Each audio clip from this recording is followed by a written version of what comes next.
Hello there, and welcome to Science for Sleep, a quiet place where curiosity slows down, explanations take their time, and learning is allowed to unfold gently, without urgency or expectation. Wherever you happen to be right now, whether you're listening from a dimly lit bedroom, a late-night train, a couch that's slowly becoming more comfortable by the minute, or somewhere in between, I'm glad you're here. This space exists for people who like their science calm, unhurried, and friendly enough to follow you toward rest rather than pulling you in the opposite direction. Nothing here needs to be memorized, and nothing here needs to be finished with a clear conclusion before sleep arrives. The ideas are free to drift, just like attention often does when the day finally loosens its grip.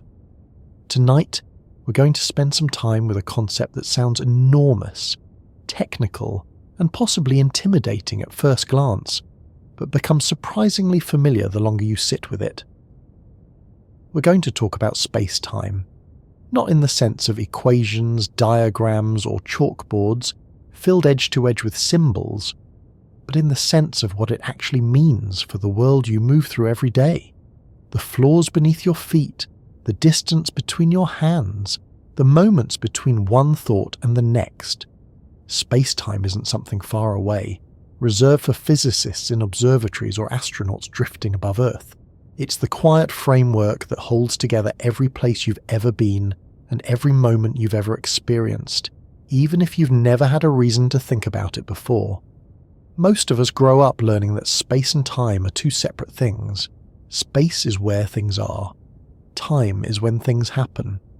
One is measured in meters or miles, the other in seconds and hours, and they seem to mind their own business. You can rearrange furniture in a room without changing the time of day, and you can watch the clock move forward without the walls shifting around you. That way of thinking works well enough for daily life. It gets us to appointments, helps us judge distances, and lets us decide when it's reasonable to go to bed. But beneath that comfortable surface, physics tells a quieter, stranger story. One where space and time aren't really separate at all, but woven together so closely that pulling on one inevitably tugs at the other. At first, that idea can feel abstract or slippery, like trying to picture a colour you've never seen. So instead of starting with definitions, it helps to begin with something familiar. Think about how you describe your day to someone else. You don't just say what happened, you usually say where it happened and when. You might say you had coffee in the kitchen this morning, took a walk in the afternoon, or watched something relaxing in the evening.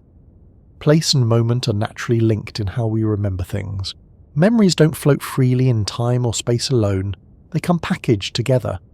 Space-time, in a sense, is physics taking the everyday intuition seriously and extending it to the deeper structure of reality. Before we ease further into that idea, take a moment to notice where you are right now. Not in a dramatic way, just casually. Are you sitting or lying down? Is there light in the room, or mostly darkness? Is there a particular sound in the background, steady and familiar? Now, without trying to calculate anything, notice when you are. Late evening, early morning, somewhere between yesterday and tomorrow. These two facts, where you are and when you are, feel inseparable in this moment. You couldn't describe one without the other. That pairing is exactly where our story begins. If you find this kind of slow, curious exploration soothing, or if it simply feels like a comfortable way to wind down after a long day, you're very welcome to like the video or subscribe to the channel. It helps this calm corner reach other people who might be looking for the same kind of gentle pause. There's no pressure though. You don't need to do anything at all, just listening is enough. So let's start easing forward, without rushing, into the idea itself. Space-time isn't something scientists invented to make life more complicated. It emerged because the universe turned out to be more interconnected than we first assumed. Long before anyone used the word space-time, people had been measuring distances and durations, mapping land and tracking seasons, building calendars and clocks. For centuries, space was treated as a kind of empty container, a three-dimensional stage where objects sat and moved around. Time, meanwhile, was treated like a universal clock that ticked away steadily in the background, the same for everyone everywhere. That picture worked remarkably well for a long time. It explained falling apples, orbiting planets, swinging pendulums, and cannonballs arcing through the air. It made the universe feel orderly, predictable, and dependable. You could imagine space as a giant grid stretching infinitely in all directions, and time as a straight line running forward, indifferent to whatever happened within it. Events were dots placed on that grid at particular moments along the line, clean, simple, and intuitive. But nature has a habit of gently undermining our neat categories.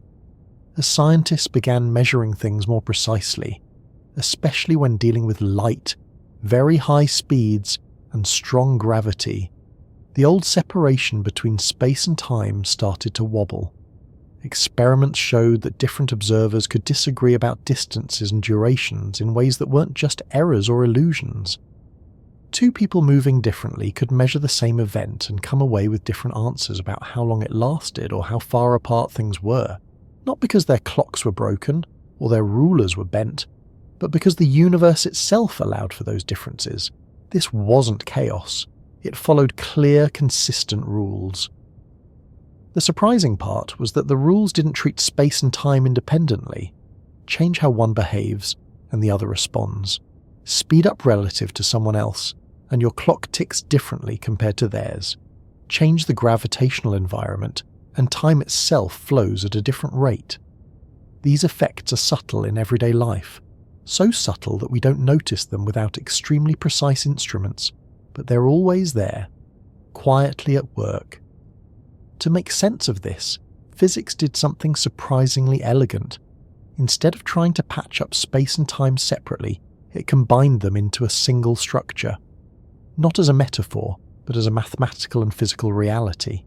Spacetime became the name for that structure. A four-dimensional framework where every event has both spatial coordinates and a time coordinate, all equally real, all part of the same fabric. 4 dimensions sounds like a lot, especially when we're used to navigating only 3. But the extra one isn't something exotic you need to imagine visually. It's simply time treated with the same seriousness as length, width, and height. You don't have to picture a 4-dimensional shape twisting through impossible angles. It's enough to understand that in this framework, asking where something happened without asking when is incomplete, and asking when without where is just as unfinished. This shift in perspective changed how scientists talk about motion. Instead of saying an object moves through space as time passes, you can say it traces a path through space-time. That path includes every place the object has been and every moment it has existed. From this viewpoint, movement isn't just about changing position. It's about how different observers slice space-time into what they call space and what they call time.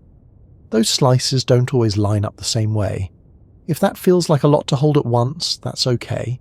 You don't need to resolve it immediately.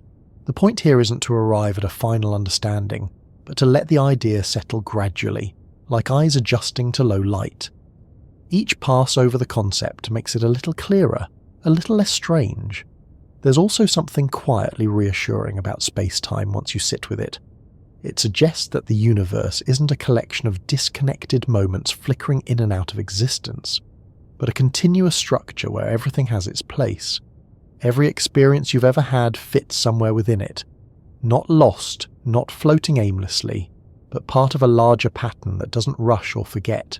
Let your attention rest on the simple fact that you are somewhere, at some moment, listening to a voice talk about the universe in a calm, unhurried way.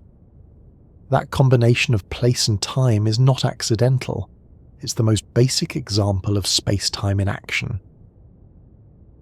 For a long time, the idea that space and time might not be separate lived quietly at the edges of human thought, not as a bold proclamation but as a subtle discomfort with how neatly things had been divided.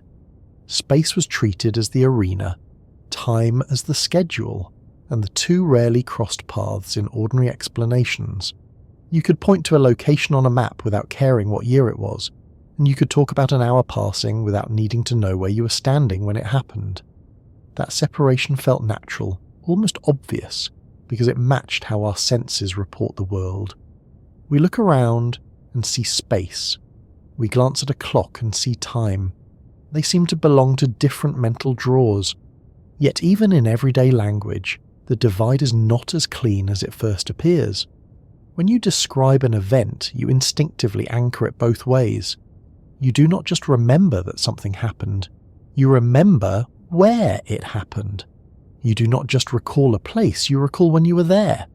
The two are braided together so tightly in memory that pulling them apart feels artificial. Physics eventually noticed the same thing, though it took centuries of careful measurement before the quiet tension became impossible to ignore. Before that realization took shape, the dominant picture of the universe was deeply reassuring. Space was thought of as a vast, empty container, extending in three directions, stable and unmoving. Time, meanwhile, flowed uniformly, ticking forward at the same rate everywhere, like a perfectly reliable metronome. Events happened inside space as time carried them along. This view made predictions straightforward. If you knew where something was and how fast it was moving, you could calculate where it would be later. Time served as the neutral backdrop against which all motion played out. This framework worked extraordinarily well for most situations humans cared about. It explained why apples fall, why planets orbit, why bridges stay standing, and why tides rise and fall. For daily life, engineering, and even early astronomy, it was more than sufficient. Nothing about it demanded that space and time be blended together. In fact, keeping them separate made calculation simpler and intuition happier. The first hints of trouble did not arrive with fanfare. They emerged quietly from experiments involving light and motion. Light turned out to behave in ways that resisted the old assumptions. No matter how fast an observer moved, light always appeared to travel at the same speed. This was deeply unsettling. Under the old view, speeds were supposed to add together neatly. If you ran towards something, you should measure it approaching faster than someone standing still. That logic worked for thrown balls, moving trains, and flowing rivers. Light refused to cooperate. At first, scientists tried to save the separation of space and time by inventing unseen structures, hypothetical backgrounds that light might move through. These ideas grew increasingly complicated and increasingly strained. Each new experiment tightened the knot. Eventually, the problem could no longer be treated as a technical detail. Something fundamental had to give. What gave way was the assumption that space and time were independent. Instead of forcing light to behave according to the old categories, physics allowed the categories themselves to change. This shift did not come from a desire to be clever or abstract. It came from the stubborn refusal of reality to fit inside the existing boxes. The new perspective began with a simple but radical move. Instead of treating space and time as separate ingredients of the universe, they were treated as different aspects of a single structure. Measurements of distance and duration were no longer absolute. They depended on how the observer was moving. Two people could disagree about how far apart two events were in space, or how far apart they were in time, and both could be correct within their own frames of reference. This idea does not mean that reality became subjective in a casual sense. The universe did not turn into a matter of opinion.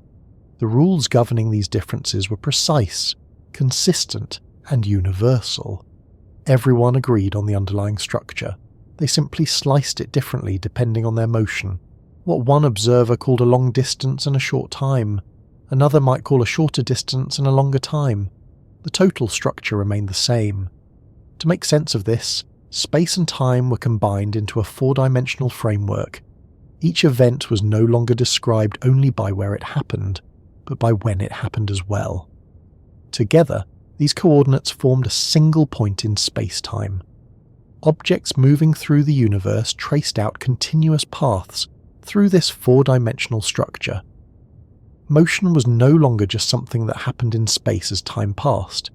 It was a geometric feature of spacetime itself. This shift sounds technical, but its implications are surprisingly concrete.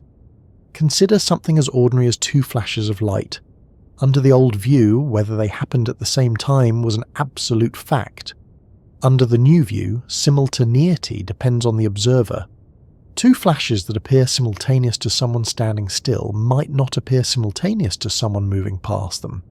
There is no universal answer to the question of whether they happened at the same time. There are only answers relative to specific states of motion. That idea alone challenges a deep intuition most of us carry without realizing it. We tend to assume that the present moment is the same everywhere, that there is a single, shared now slicing cleanly across the universe. Space-time quietly removes that assumption. There is no global present that everyone agrees on. Each observer carries their own version of now, shaped by how they move through space-time. At first, this can feel unsettling, as though the ground has shifted under a concept we relied on without noticing. But the unease fades when you recognize that this does not disrupt everyday experience. At the speeds and gravitational conditions we normally encounter, these differences are tiny. They exist, but they are far too small to matter for cooking dinner, catching a bus, or falling asleep at night. The old separation of space and time remains a perfectly good approximation for daily life. What changes is not how life feels, but how deeply we understand what is happening beneath it. By combining space and time, physics gained a clearer view of motion itself. Velocity, instead of being just movement through space over time, became a relationship between different directions within space-time. Even standing still turned out to be a kind of motion, a steady progression through the time dimension. Everyone, regardless of how they move through space, is always moving through space-time. The only difference is how that motion is distributed between spatial directions and the temporal one. This reframing leads to an unexpected conclusion. If you move faster through space, you move more slowly through time. Not as a metaphor, but as a measurable effect. Clocks carried by fast-moving objects tick more slowly than clocks at rest relative to an observer. This is not because the clocks malfunction. It is because time itself is part of the structure being navigated. Motion through space-time has consequences for how time accumulates. Again, this sounds dramatic, but it is also deeply consistent. The universe is not playing tricks. It is obeying a geometry that simply differs from our everyday assumptions. Space and time are not separate ingredients mixed together. They are different directions within the same underlying fabric. The word fabric is often used here, but it should be taken gently. Space-time is not literally a cloth or a material that can be folded or torn like fabric in your hands. The metaphor is useful only in suggesting continuity and structure. What matters is that space-time defines how distances and durations relate to one another, and how motion reshapes those relationships. One way to approach this idea without straining the imagination is to think about maps. A map flattens a curved surface into a two-dimensional representation. Distances and directions on the map depend on how that flattening is done. Different map projections preserve different features. Some keep areas accurate, others keep angles accurate, but none can do everything at once. Space-time works in a somewhat similar way.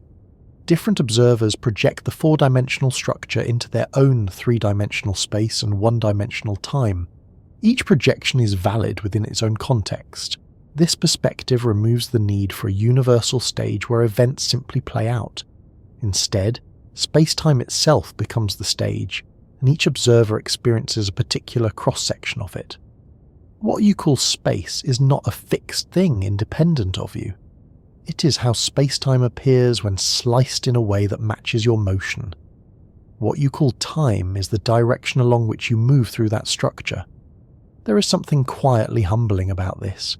It suggests that the categories we use so confidently are not built into the universe in the way we assumed. They are practical tools, shaped by our scale and circumstances. Space-time does not care how we divide it.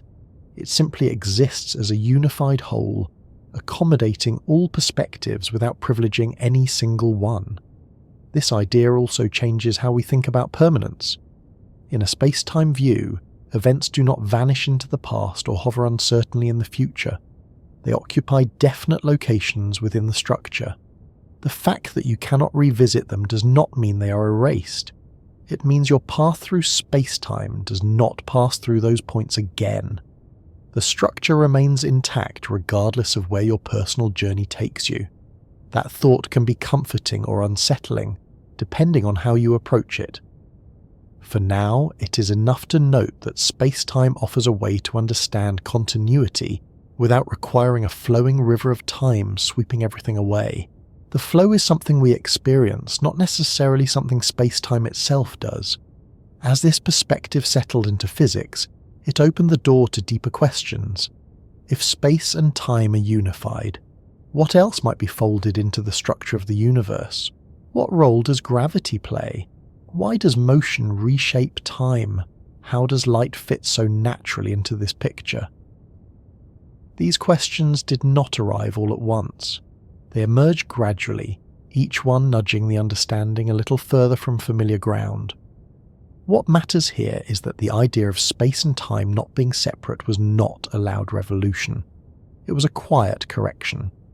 A recognition that the universe was not obligated to match human intuition, and that deeper coherence sometimes requires letting go of categories that once seemed obvious.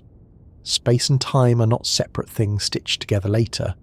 They are aspects of a single framework that quietly underlies every step you have ever taken and every moment you have ever noticed passing.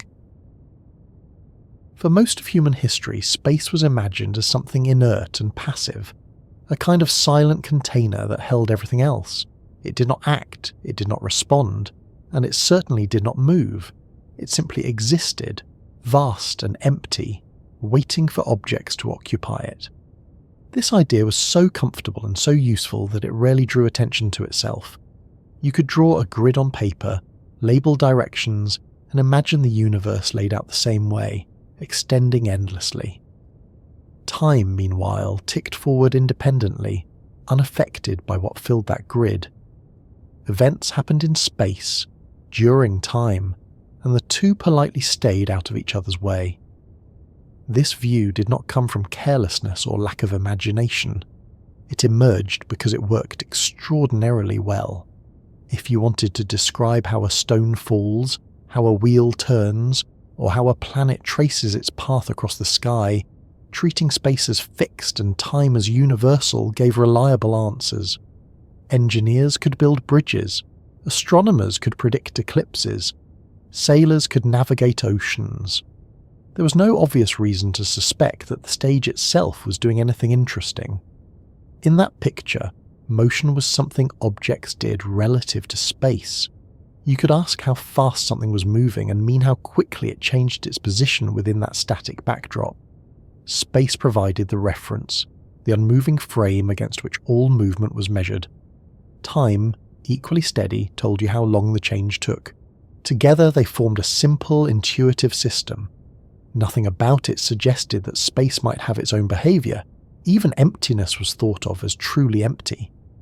Remove all matter, all light, all fields, and what remained was pure space, identical everywhere, featureless and unaffected by what once passed through it. This idea of absolute space was deeply embedded in classical physics. It was the invisible scaffold supporting every calculation. But cracks began to form when scientists pushed beyond familiar scales and conditions. As measurements grew more precise and experiments more ambitious, the assumption of a fixed stage started to feel less secure.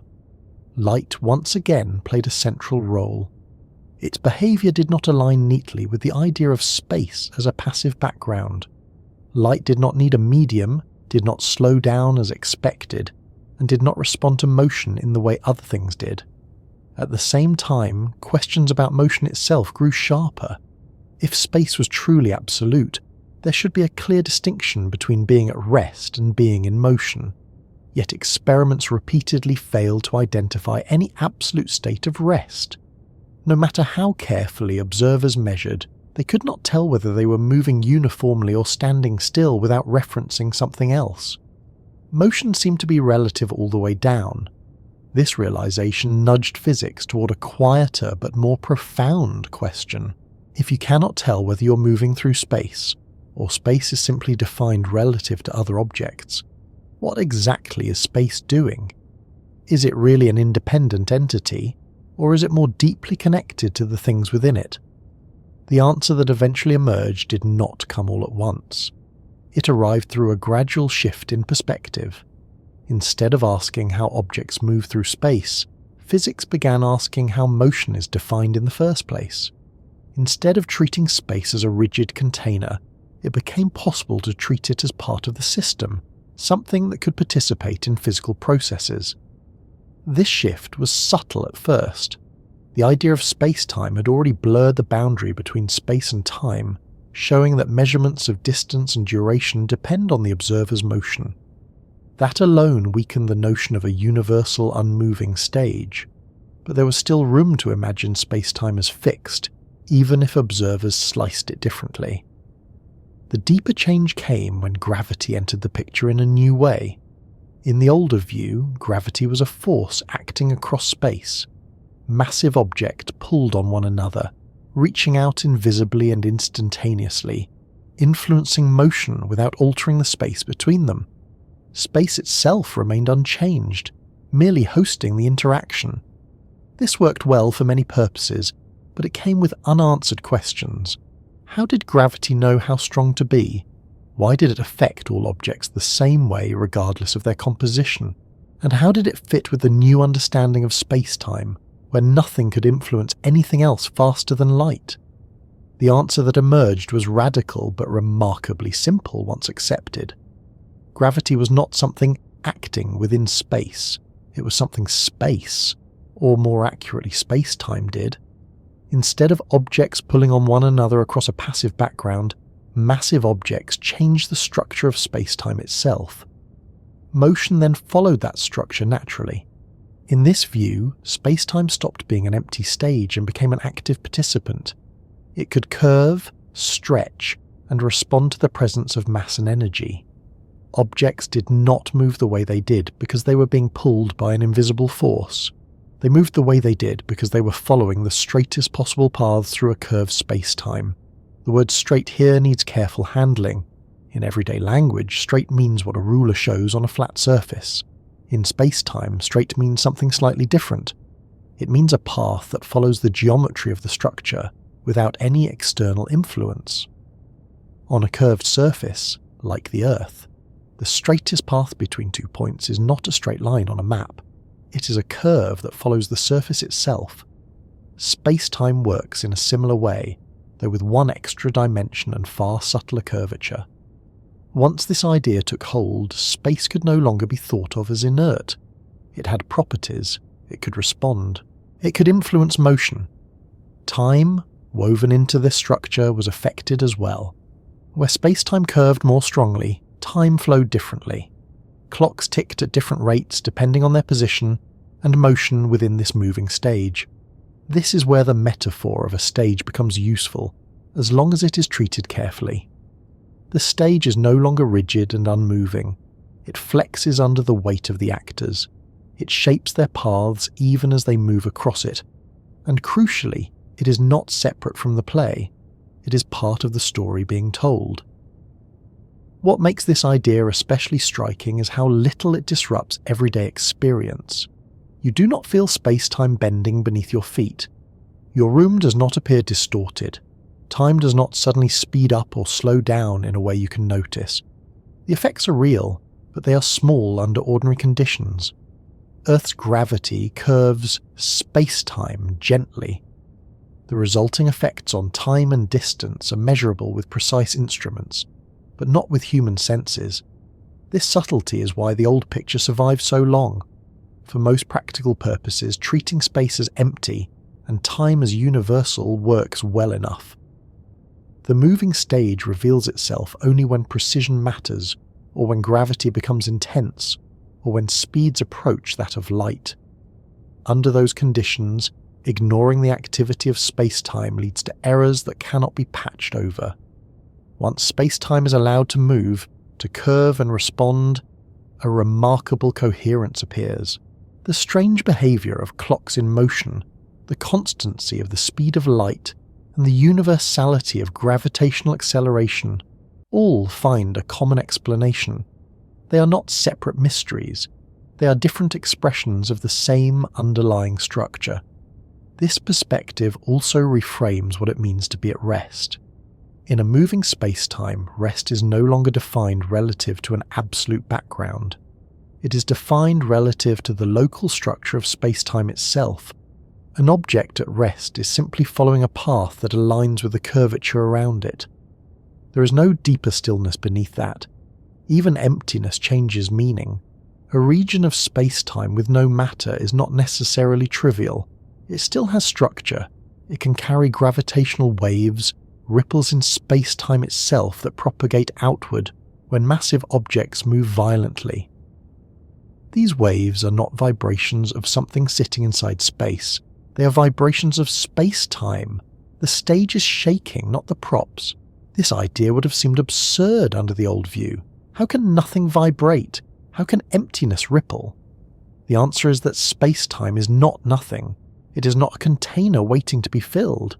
It is a physical entity with properties, even in the absence of matter. Its behaviour can be measured. Its disturbances can be detected. Its geometry can be mapped. Yet calling space-time a thing can be misleading if taken too literally.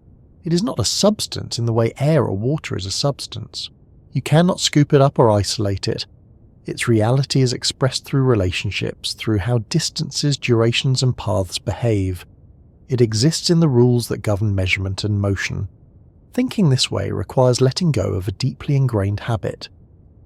We're used to imagining causes acting within a fixed arena. Space-time asks us to imagine the arena itself as dynamic, shaping causes and effects by its geometry. This is not something the human brain evolved to do intuitively. It takes time, repetition and patience to feel even slightly comfortable. One way to soften the transition is to notice how often we already accept dynamic backgrounds without much trouble. Weather patterns shape how sound travels, ocean currents shape how boats move, the shape of a landscape shapes how rivers flow. In each case, motion is guided not just by forces, but by the structure of the environment. Space-time extends this idea to the deepest level, making the environment itself part of fundamental physics. Once space is no longer empty, and time no longer independent, the universe starts to look less like a clockwork machine ticking in a void, and more like a continuously evolving structure. Not evolving in the sense of changing arbitrarily, but responding consistently to what exists within it. Mass and energy tell space-time how to curve. Curved space-time tells matter how to move. Neither stands alone. This mutual relationship replaces the old image of dominance and passivity. Space is not merely where things happen, it participates. Time is not merely a parameter counting events, it responds. The stage and the actors are locked in a quiet dialogue, each shaping the other without ever needing a conductor. None of this requires you to visualize impossible shapes or imagine yourself floating outside reality. It only requires accepting that the simplest picture is not always the deepest one. The empty stage was a useful idea, but it was an approximation. The moving stage is richer, more flexible, and better suited to the universe we actually inhabit. At first glance, motion seems straightforward. Something changes its position, and we describe that change using distance and time. A car travels a certain number of kilometers in an hour. A person walks across a room in a few seconds. The faster the motion, the more distance covered in less time. This way of thinking feels so natural that it rarely invites deeper scrutiny. Distance is distance. Time is time. Motion simply links the two. For most everyday situations, this picture works perfectly well. You do not need to worry about how motion reshapes distance when you walk to the kitchen, and you do not notice time behaving differently when a train accelerates. The world behaves politely at human speeds and scales. But beneath that polite surface, something more subtle is happening. Motion does not merely take place within space and time, It actively reshapes how distance and duration are measured. This idea does not come from philosophical speculation. It comes from careful observation. When scientists began comparing measurements made by observers in different states of motion, they found something unexpected. The observers did not always agree. They could measure the same event and report different distances or different durations, even when using perfectly functioning instruments. These differences were not mistakes. They followed precise, predictable rules. The key realization was that distance and duration are not absolute properties of events. They are relational. They depend on how the observer is moving relative to what is being observed. Motion changes the way space-time is sliced into space and time, and that slicing determines what counts as a distance and what counts as a duration.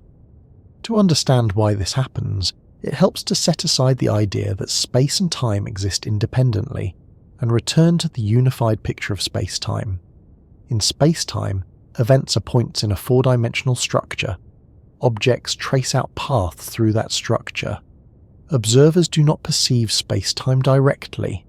Instead, they experience it through their own motion, carving it into what they call space at a given moment and what they call time passing. Imagine two observers moving relative to one another. Each carries their own clock and ruler. Each defines a present moment differently based on their motion.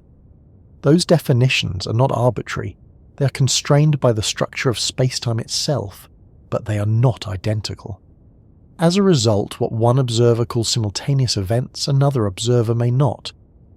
This difference in simultaneity is where changes in distance and duration begin. Distance, as we usually define it, is the separation between 2 points at the same time. Duration is the separation between 2 events at the same place. Both definitions rely on the concept of simultaneity. Change simultaneity, and you change what counts as distance and duration. In a universe where space and time are separate, simultaneity is universal. Everyone agrees on what is happening now.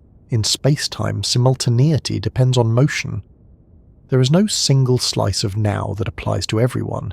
Each observer's motion determines which events they group together as happening at the same time. This is not a flaw or a loophole. It is a direct consequence of how space-time is structured. The speed of light plays a central role here. Light does not adjust its speed to match the motion of the observer. It moves through space-time at the same speed for everyone. This single fact forces space and time to adjust instead. If light speed is fixed, then observers moving relative to one another must disagree about distances and durations in order to keep that speed consistent. There is no alternative. Either light speed changes or space and time do. Experiments show that space and time are the ones that give way. From this requirement emerge 2 effects that sound dramatic but are actually gentle and precise: length contraction and time dilation. These are not distortions imposed on objects or clocks. They are differences in measurement arising from different ways of slicing space-time. Consider length first. When an object moves relative to an observer, the observer measures its length along the direction of motion as shorter than it would be if the object were at rest. This effect is not caused by physical compression. The object does not feel squashed. Its internal structure remains unchanged in its own rest frame. The change appears only in measurements made by observers who are moving relative to it. Why does this happen? Because measuring length requires measuring the positions of both ends of the object at the same time. If 2 observers disagree about what counts as the same time, they will disagree about the positions being compared. The object itself has not changed. The slice of space-time used to measure it has. Time dilation works in a complementary way. A clock moving relative to an observer ticks more slowly according to that observer. Again, this is not because the clock malfunctions. From the clock's own perspective, it ticks normally. The difference arises because the observer's definition of time does not align with the clock's path through space-time. In space-time terms, each object traces out a path called a world line. The amount of time experienced by the object corresponds to the length of that path measured in the time direction. When an object moves faster through space, its path tilts more toward the spatial directions and less toward the time direction. As a result, less time accumulates along that path compared to an object at rest relative to the observer. This description can sound abstract, but it leads to a simple and consistent picture. All objects move through space-time at a fixed overall rate. How that motion is divided between space and time depends on the object's velocity. Move faster through space, and you move more slowly through time relative to others. This trade-off is not optional. It is built into the geometry of space-time. Motion redistributes how progress is made through the 4 dimensions. Distance and duration are not independent currencies. They are 2 sides of the same account. One way to soften this idea is to notice that we already accept similar trade-offs in other contexts. When you move diagonally across a floor, part of your motion goes in one direction and part in another. You cannot move entirely north and entirely east at the same time. The total motion is divided between directions. Space-time extends this idea to include time as direction of motion. This does not mean time is identical to space. The geometry of space-time treats the time dimension differently, with a different sign in the underlying structure. That difference ensures causality and preserves the order of events, but it does mean that motion through time is just as real as motion through space. Because these effects depend on speed, they're usually tiny. At everyday velocities, the changes in distance and duration are far too small to notice. A person walking down the street experiences time dilation, but by such a minuscule amount that it is completely negligible. Even commercial airplanes only produce differences measurable with atomic clocks. The small size of the effect is not a weakness of the theory. It is the reason it went unnoticed for so long. Nature did not hide it. Humans simply did not move fast enough or measure precisely enough to see it. Once the effect was measured, however, it became impossible to ignore. Atomic clocks flown around the world tick differently from those left on the ground. Particles created in the upper atmosphere survive longer when moving quickly toward Earth than they would if stationary. These are not interpretations, they are observations. What is striking is how cleanly these observations fit into the space-time picture. There is no need for extra mechanisms or corrections. Motion changes distance and duration because space-time is unified. Measurement depends on the observer's path through that structure. This also explains why there is no privileged observer. No one is more correct than anyone else.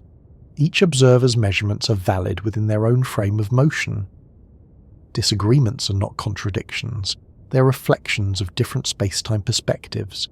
This idea challenges a quiet assumption many of us carry, that there is a single correct answer to questions like how long something lasted or how long something is. In space-time, the correct answer always includes the phrase according to whom. That does not make reality fuzzy, it makes it relational. Importantly, not everything becomes relative. Certain quantities remain invariant. The space-time interval between events, a combination of spatial and temporal separation, is the same for all observers. This invariant replaces absolute distance and absolute time as the deeper measure of separation. It is the underlying structure that everyone agrees on, even when their individual measurements differ. This balance between relativity and invariance is what gives space-time its stability. Observers may disagree about distances and durations, but they agree about the fundamental relationships encoded in space-time itself. The universe does not dissolve into inconsistency. It becomes more structured, not less. From this perspective, motion is not merely something that happens against a background. It is an active participant in shaping experience. How fast you move determines how you carve space-time into moments and distances. That carving determines what you measure. This has subtle consequences for how we think about aging, synchronization, and sequence. Clocks moving differently do not remain synchronized. Paths through space-time accumulate different amounts of time. There is no universal clock ticking for everyone. There are only local clocks following local paths. Yet once again, this does not disrupt daily life. The differences are small and predictable. They only become important when precision matters or when conditions are extreme. Under those conditions, space-time insists on being taken seriously. The deeper lesson here is not that motion produces strange effects, but that our intuitive separation of space and time was an approximation. Motion reveals the underlying unity by exposing where the approximation breaks down. Distance and duration were never independent. They only appeared that way because we usually move slowly and measure crudely. There is something quietly remarkable about the way space and time cooperate. They do not merely coexist, sharing the universe without interacting. They actively coordinate, adjusting themselves in tandem so that the deeper structure of reality remains consistent no matter how it is observed. This coordination is not obvious at first. It hides beneath measurements, tucked into equations, revealing itself only when different perspectives are compared carefully. Yet once noticed, it becomes difficult to unsee. Space and time behave as though they have made an agreement, a mutual understanding that preserves the rules of the universe even when everything else seems to shift. At the heart of this agreement is a simple requirement. The laws of physics must look the same to all observers who are moving at constant speeds relative to one another. No one gets a privileged viewpoint. No frame of motion is more correct than another. Whether you're standing still, walking, or travelling smoothly through space at great speed, the fundamental behaviour of nature does not change. This principle sounds modest, almost polite, but it has far-reaching consequences. One of those consequences involves light. Light does something unusual. It travels at the same speed for all observers, regardless of how fast they themselves are moving. This is not an approximation. It is not a quirk of measurement. It is a defining feature of how light behaves in our universe. This single fact forces space and time into a kind of coordinated adjustment, because if the speed of light is fixed, then distance and duration cannot remain fixed independently. Speed, after all, is distance divided by time. If speed must remain the same, and observers disagree about motion, then distance and time must compensate. When one changes, the other must respond. This is not a coincidence or a trick. It is the strange agreement between space and time, a shared responsibility to keep the deeper structure intact. Imagine two observers moving relative to one another, each watching the same beam of light. They may disagree about how far the light travels or how long the journey takes, but when they divide one by the other, they arrive at the same speed. That consistency is not enforced by altering the light. It is enforced by altering the measurements of space and time themselves.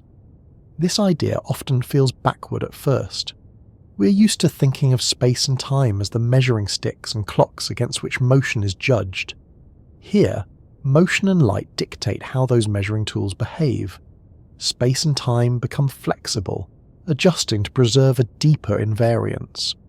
This invariance is not speed alone. It is the structure of space-time itself. Beneath the shifting measurements lies something everyone agrees on, even if they describe it differently. This underlying agreement shows up in what physicists call the space-time interval, a quantity that combines spatial separation and temporal separation into a single measure.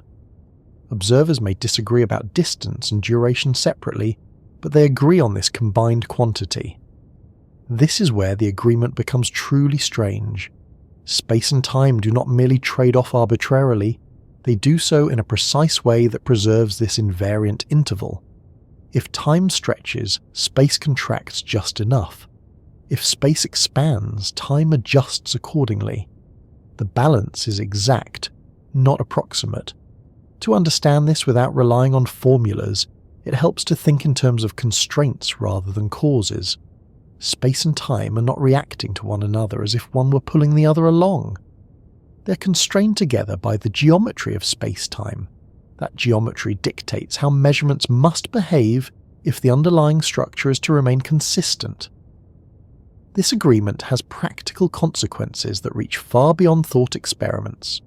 Technologies that rely on precise timing and positioning depend on it. Satellite navigation systems, for example, must account for the way motion and gravity alter time. The clocks aboard satellites tick at different rates than clocks on the ground, not because they are faulty, but because they are moving differently through space-time and sitting in a different gravitational environment. Space and time adjust together to keep the system coherent.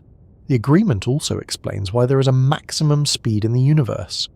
Nothing with mass can reach or exceed the speed of light, because doing so would require space and time to adjust beyond what the space-time structure allows. As an object accelerates and approaches this limit, time dilation becomes more pronounced, and length contraction more extreme. The adjustments required to preserve the invariant structure grow without bound. Space and time refuse to cooperate beyond a certain point. This refusal is not arbitrary. It is a consequence of the agreement itself. Space and time can bend and stretch, but only within limits that preserve causality and consistency. They are flexible, not fragile. Another way to see this agreement at work is to consider simultaneity. Whether two events happen at the same time depends on the observer's motion. This seems counterintuitive until you recognize that simultaneity is part of how space-time is sliced into space and time. Different observers slice differently. The agreement ensures that these different slices all fit into the same underlying structure. No observer's slice is more real than another's. They are simply different perspectives on the same space-time. The agreement between space and time allows these perspectives to coexist without contradiction. This perspective also reshapes how we think about causality. Even though observers disagree about simultaneity, they agree about cause and effect. Events that can influence one another remain ordered the same way for everyone. The agreement between space and time preserves this ordering by limiting how measurements can differ. Light cones, which define the possible influence of events, remain consistent across all frames of motion. Here again, the agreement is subtle but firm. Space and time are flexible enough to allow relative motion without breaking the universe into inconsistent pieces, but structured enough to prevent paradoxes. They give just enough and no more.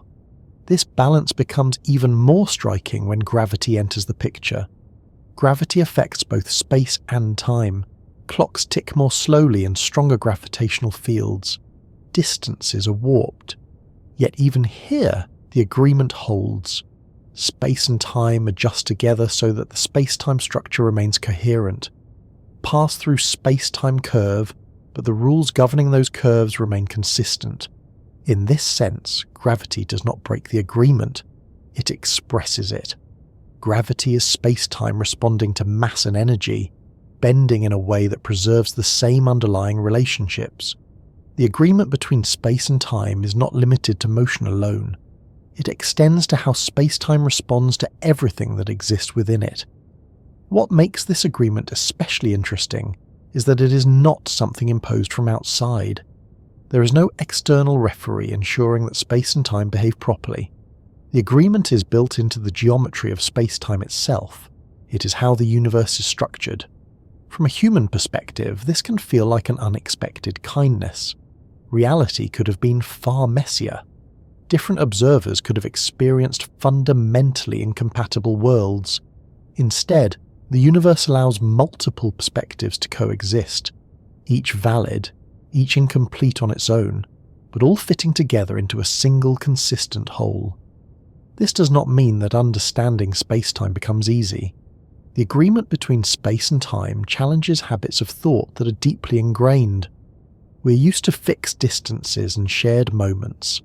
Letting go of those absolutes takes practice, but once the habit loosens, a quieter clarity emerges. You begin to see that the disagreement between observers is not a flaw to be corrected. It is a feature to be understood. Space and time are not failing to be rigid. They are succeeding at being coherent. This coherence extends to the way energy and momentum behave. Just as space and time are linked, so are energy and momentum. They form another pair that adjusts together to preserve invariance. These relationships are not independent accidents. They are different expressions of the same space-time structure. The strange agreement between space and time also reframes questions about measurement itself. Measurements are not simply readings taken by passive instruments. They are interactions between observers and space-time. The agreement ensures that these interactions produce results that, while relative, are not arbitrary. This perspective can be surprisingly calming. It suggests that the universe is not constantly on the verge of inconsistency. It is robust. It accommodates difference without falling apart. Space and time bend, but they do so together, maintaining an underlying order that does not depend on any single viewpoint. As you sit with this idea, it may begin to feel less strange and more inevitable. Given the constraints of light, motion, and causality, space and time could hardly behave otherwise. Their agreement is not an optional feature. It is the only way a universe like ours can function. Light has a peculiar way of refusing to be ignored. No matter how gently physics tries to fit it into familiar categories, it pushes back, insisting on its own rules. Long before space-time became part of the conversation, light was already quietly unsettling assumptions about motion, distance, and time. It looked like a wave, behaved like a particle, travelled incredibly fast, and most strangely of all, seemed utterly indifferent to how its source or observer moved. That indifference is where the story of limits truly begins. In everyday life, speeds add together in a way that feels obvious. If you walk forward on a moving train, someone standing on the ground sees you moving faster than if you were standing still inside the carriage. Throw a ball forward from a moving vehicle, and its speed relative to the road combines the speed of the throw and the speed of the vehicle. This logic is so ingrained that it rarely feels like a rule at all. It feels like common sense. Light does not follow that rule. If you shine a flashlight forward while moving quickly, the light does not travel faster relative to a stationary observer than it would if you were standing still. Measure it carefully and you always get the same result. Light moves at one fixed speed in a vacuum, regardless of the motion of its source or the observer measuring it. This was not a philosophical preference. It was an experimental fact, confirmed again and again with increasing precision. At first, this result was deeply confusing. The prevailing intuition insisted that light must be moving through something, some invisible medium that carried waves the way air carries sound. If that medium existed, then motion through it should change the measured speed of light, just as moving through air changes the perceived speed of sound. Yet every attempt to detect such a medium failed. No matter how Earth moved, no matter how carefully the experiment was designed, light's speed remained stubbornly unchanged. Eventually, physics faced a choice: either abandon the idea that light behaves like other moving things, or abandon the idea that space and time are fixed and independent. The universe made the decision unavoidable. Light kept its speed. Space and time had to adapt. This adaptation is where the idea of a built-in limit emerges. The speed of light is not merely the speed at which light happens to travel. It is the maximum speed at which information, influence, or causation can propagate through space-time. Nothing with mass can reach or exceed it, not because of a mechanical barrier, but because of how space-time itself is structured. This limit is not imposed from outside. It is not like a speed limit sign posted by the universe. It arises naturally from the way space and time cooperate to preserve consistency. As an object accelerates and approaches this maximum speed, the adjustments required of space and time become more extreme. Time dilation increases. Length contraction becomes more pronounced. Energy requirements grow rapidly. Each step closer demands disproportionately more effort. From the object's own perspective, nothing unusual happens locally. Its clock ticks normally. Its dimensions remain unchanged. The difficulty appears only when comparing perspectives. From the viewpoint of an external observer, the object's progress through time slows relative to theirs. To reach the speed of light would require time. From the object's own perspective, to stop entirely relative to that observer. Space-time does not allow that. This is why the speed of light is better understood not as a property of light itself, but as a property of space-time.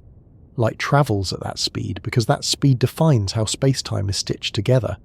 It marks the boundary between what can be causally connected and what cannot. To see this boundary more clearly, it helps to think in terms of signals rather than objects. Any signal, whether it is a flash of light, a radio wave, or any other carrier of information, is limited by this same maximum speed. If it were not, cause and effect would lose their order. Messages could arrive before they were sent. Effects could precede causes. The universe would lose its internal consistency. Space-time prevents this by structuring itself around the speed of light. Events are surrounded by regions that define what they can influence and what can influence them. These regions are not arbitrary. They are determined by how fast signals can travel. Light traces the boundary. Within that boundary, events can be connected. Outside it, they cannot. No amount of effort or ingenuity can bridge that gap because it is not a matter of engineering. It is a matter of geometry. This geometry becomes easier to appreciate when you stop thinking of speed as something that happens in space alone. Speed is a relationship between space and time. By fixing the maximum possible speed, space-time fixes how these two dimensions relate to one another. They are not free to vary independently. Their agreement, discussed earlier, is anchored by this limit. One of the more counterintuitive consequences of this limit is that adding speeds does not work the way we expect at high velocities. If you move at half the speed of light and shine a flashlight forward, the light does not move at 1.5 times the speed of light. It still moves at the same speed. The additional motion is absorbed into changes in time and space measurements instead. This absorption feels unnatural because it contradicts everyday intuition, but it preserves something more important than intuition. It preserves causality. It ensures that the order of events remains meaningful. The closer an object gets to the speed of light, the more space-time resists further acceleration. Not through friction or force, but through geometry. Time slows down relative to external observers. Distances along the direction of motion contract. Energy increases dramatically. Each of these effects is space-time enforcing its limit. It is tempting to imagine this limit as a barrier that could, in principle, be broken with enough power or advanced technology. But that image misses the point. The limit is not something standing in the way. It is the shape of the way forward. There is no path through space-time that exceeds this speed, just as there is no path on the surface of a sphere that reaches beyond its surface without leaving it altogether. This limit also clarifies why massless particles, like light itself, behave differently from objects with mass. Light does not experience time in the same way massive objects do. From the perspective of space-time geometry, light follows paths where the separation between space and time balances in such a way that no proper time accumulates along the journey. That is not something to imagine directly. It is simply a statement about how space-time treats different kinds of paths. For objects with mass, proper time always accumulates. They cannot follow the same paths as light. To do so would require abandoning their mass entirely. This distinction is not arbitrary. It is woven into the structure of space-time. Another consequence of the speed limit is that it unifies space and time even further. The limit applies equally to all directions of motion, whether through space or through time. In a sense, everything moves through space-time at the same total speed. But that motion is divided differently depending on velocity. Objects at rest in space move entirely through time. Objects moving through space redistribute some of that motion away from time. This perspective can feel abstract, but it provides a consistent way to understand why acceleration becomes more difficult as speed increases. You're not simply adding more motion. You're trying to reallocate motion within a fixed structure. Space-time allows only so much redistribution. The speed of light also shapes how we observe distant objects.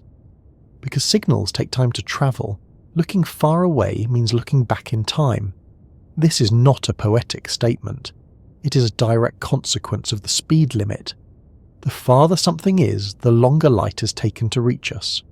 We never see objects as they are now, we see them as they were when the light left them. At small distances, this delay is negligible. At cosmic scales, it becomes profound. Entire histories are embedded in the light reaching us. Again, this is space-time at work, tying distance and duration together through a fixed speed. This same limit governs communication, navigation, and synchronization. There is no way to instantly align clocks across space. Synchronization requires signals, and signals require time. Any attempt to define a universal now across vast distances runs into this constraint. The speed of light ensures that simultaneity remains relative. Rather than being an inconvenience, this constraint is what makes a coherent universe possible. Without it, there would be no stable notion of before and after. Information could propagate unpredictably. The universe would not merely be strange, it would be inconsistent. The calmness of this realization often goes unnoticed. A universe with limits is a universe with structure. The speed of light is not an arbitrary ceiling. It is a quiet organizing principle. When physicists describe space-time diagrams, they often draw light's paths as lines at specific angles, marking the boundaries of possible influence. Everything else fits within those boundaries. These diagrams are not just teaching tools, they reflect the underlying reality of how space-time organizes events. Even gravity respects this limit. Changes in gravitational fields propagate at the speed of light, not instantaneously. When massive objects move, the resulting ripples in space-time travel outward at this same maximum speed. The agreement between light, gravity, space, and time is complete. Nothing escapes the structure. This built-in limit also protects the universe from contradictions. You cannot send information faster than light, and you cannot arrange events so that causes reliably follow effects. The geometry of space-time prevents it, quietly and consistently. For someone listening late at night, letting these ideas settle without pressure, there is something almost comforting about this. The universe is not racing endlessly without rules. It has boundaries, it has a pace, it allows complexity, motion, and change, but within a framework that holds together. As these ideas accumulate, they naturally lead to deeper questions. If light defines the structure of space-time and imposes a universal limit, then what happens when space-time itself is curved? How does light move through such a structure? How do paths that look straight become bent? There is a moment, often subtle, when the idea of simultaneity begins to loosen its grip. Until then, it feels unquestionable. Two events either happen at the same time or they do not. The present moment seems like a clean slice through reality, shared by everyone everywhere. Noon is noon, now is now. This assumption is so deeply woven into daily experience that it rarely feels like an assumption at all. It feels like a fact, and yet, when motion, light, and space-time are taken seriously together, simultaneity becomes something far less rigid. It does not disappear, but it changes character. It stops being universal and becomes dependent on perspective. Events that appear to happen together for one observer may not happen together for another. Both descriptions are correct, and neither has priority. This shift does not come from philosophical doubt. It comes from the simple act of trying to synchronize clocks. Imagine trying to coordinate time between two distant locations. You want to know whether two events happened at the same moment. To do that, you need clocks, and those clocks must be synchronized. But synchronization is not instantaneous. It requires signals. Signals take time to travel. Light, again, sets the pace. One common method is to send a light signal from one clock to the other and adjust based on the travel time. This works well, but only if you assume that the light travels at the same speed in both directions. That assumption is not optional. It is built into the method, and it turns out to be deeply consequential. Now introduce motion. Suppose two observers are moving relative to one another, each trying to synchronize clocks spread out along their own frame of reference. Each uses light signals. Each assumes the speed of light is the same in all directions. Both are correct. Yet the resulting synchronizations do not match. What one observer calls simultaneous, the other does not. This is not because one made a mistake. It is because simultaneity itself depends on how spacetime is sliced into space and time. Different states of motion produce different slices. To see why, it helps to return to the idea of spacetime as a four-dimensional structure. Events exist as points within that structure. An observer's sense of the present corresponds to a particular three-dimensional slice through space-time. That slice includes all the events the observer considers to be happening at the same time. Change the observer's motion, and the orientation of that slice changes. The slice tilts. Events that were grouped together before are now separated. Events that were separated may now align. The structure itself does not change. Only the perspective does. This tilting is not arbitrary. It follows precise geometric rules dictated by the speed of light. Light's fixed speed ensures that the boundary between what can influence what remains consistent. Simultaneity, however, is free to vary within those constraints. The consequence is subtle, but profound. There is no single, global present moment shared by all observers. There are many local presents, each tied to a particular state of motion. These presents overlap, intersect, and diverge, but none can claim universal authority. At everyday speeds, this difference is negligible. The tilting is so slight that it goes unnoticed. For all practical purposes, people agree on what is happening now.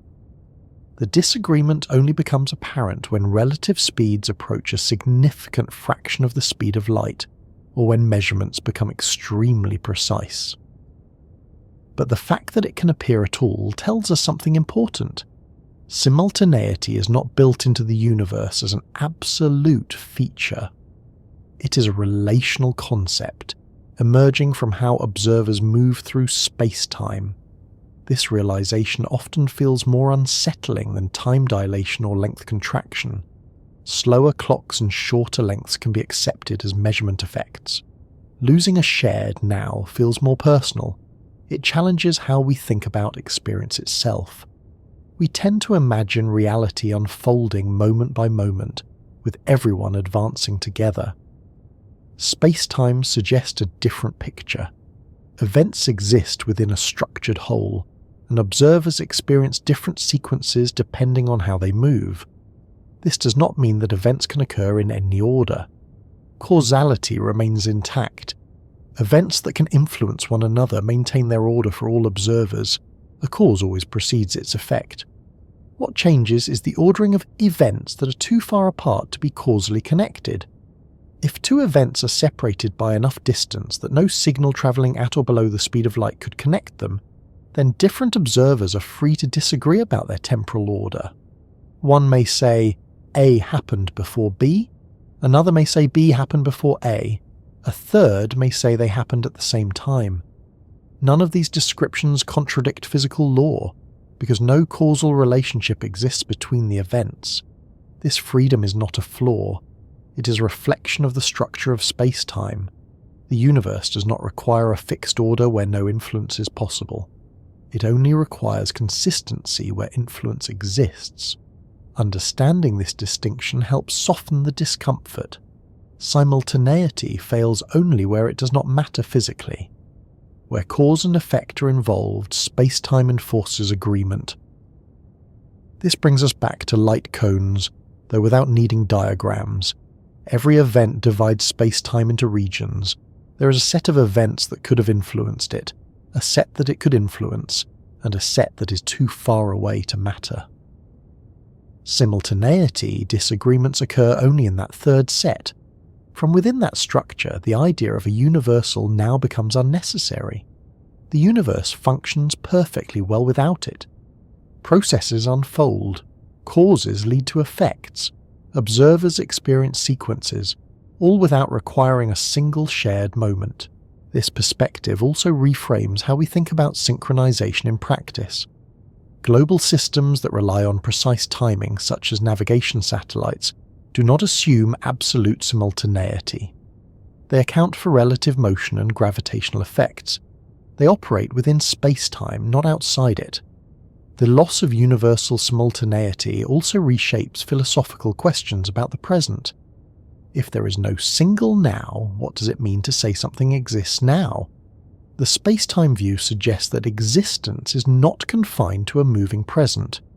Events exist at their locations in spacetime, regardless of whether they are labelled past, present, or future by a particular observer. This does not mean that experience is an illusion. We still experience a present moment. That experience is real, but it is local. It belongs to a particular path through space-time. It is not a global feature imposed on the universe as a whole. Seen this way, the present becomes something like a personal horizon, defined by motion and perspective. It is no less meaningful for being local. In fact, its locality may be what gives it its richness. The idea that simultaneous no longer means together also helps clarify earlier effects. Length contraction relies on simultaneity. To measure the length of a moving object, you must record the positions of its ends at the same time. Different observers choose different sets of simultaneous events, leading to different lengths. The disagreement about length is rooted in the disagreement about simultaneity. Time dilation, too, can be understood through this lens. Different observers slice spacetime differently, accumulating time along different paths. The clocks do not disagree because one is broken. They disagree because they follow different routes through spacetime. Once simultaneity is no longer absolute, these effects stop feeling like isolated oddities. They become parts of a coherent picture. Space, time, motion, and light work together, guided by a consistent geometry. This picture also influences how we think about communication and coordination. You cannot instantly coordinate distant events. Any attempt to do so runs up against the speed of the light. There is always a delay. That delay is not an inconvenience, it is a structural feature. As a result, there is no meaningful way to define a universal present across vast distances. The best you can do is define local presence and relate them through signals that take time to travel. For everyday life, this limitation is invisible. Conversations, schedules, and shared experiences work smoothly because the scales involved are small. The disagreement about simultaneity exists, but it is buried beneath levels of precision we do not access. Still, knowing that it exists changes how we think about the universe at a deeper level. It suggests that reality is not organized around a single timeline, but around a web of interrelated perspectives. This web is not chaotic, it is tightly constrained.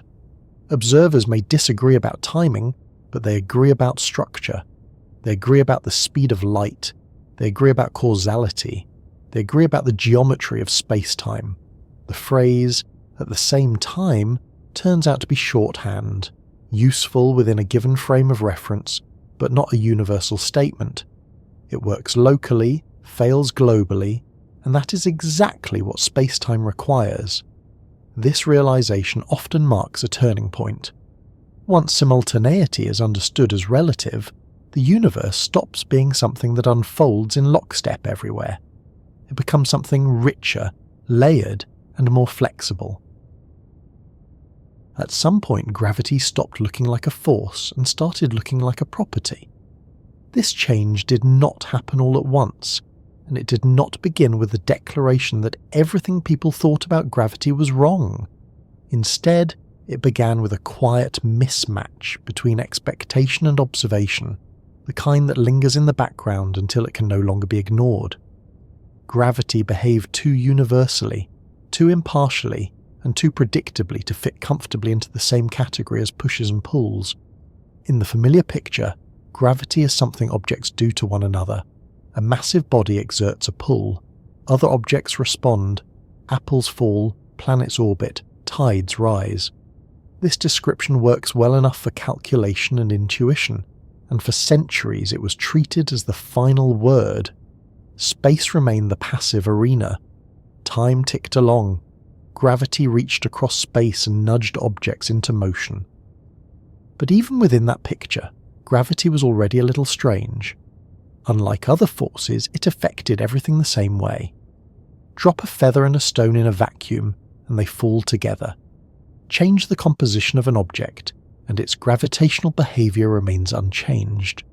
Gravity did not care about charge, structure, or internal complexity. It only cared about mass and energy, and even then, the response was eerily uniform. This universality raised an uncomfortable question. If gravity were truly a force acting on objects, why did it not depend on the object's internal properties in the way other forces did? Why did everything accelerate the same way under gravity? Why did inertial mass, which resists acceleration, always match gravitational mass, which determines gravitational response? These two quantities could have been different.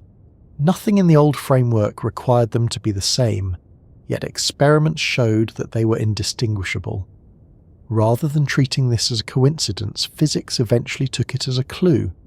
If gravity affects all objects equally, regardless of their internal makeup, then perhaps gravity is not something acting on objects at all. Perhaps it is something acting on the stage they move through. Or more precisely, perhaps it is something the stage itself does. This is where spacetime enters the story in a new way. Up to this point, spacetime had already replaced separate space and time, and motion had been reinterpreted as a path through that structure. Gravity pushed that reinterpretation further. It suggested that spacetime itself responds to mass and energy, and that this response determines motion. In this view, gravity is no longer a force pulling objects toward one another. It is the curvature of spacetime caused by mass and energy. Objects move the way they do because they are following the natural paths laid out by that curvature. The word curvature here is not decorative. It describes a precise geometric property. Spacetime is not flat everywhere. Where mass and energy are present, its geometry changes. Distances and durations behave differently. Paths that would be straight in flat spacetime become curved in the presence of mass. To understand this without relying on visual metaphors that can mislead, it helps to focus on motion itself.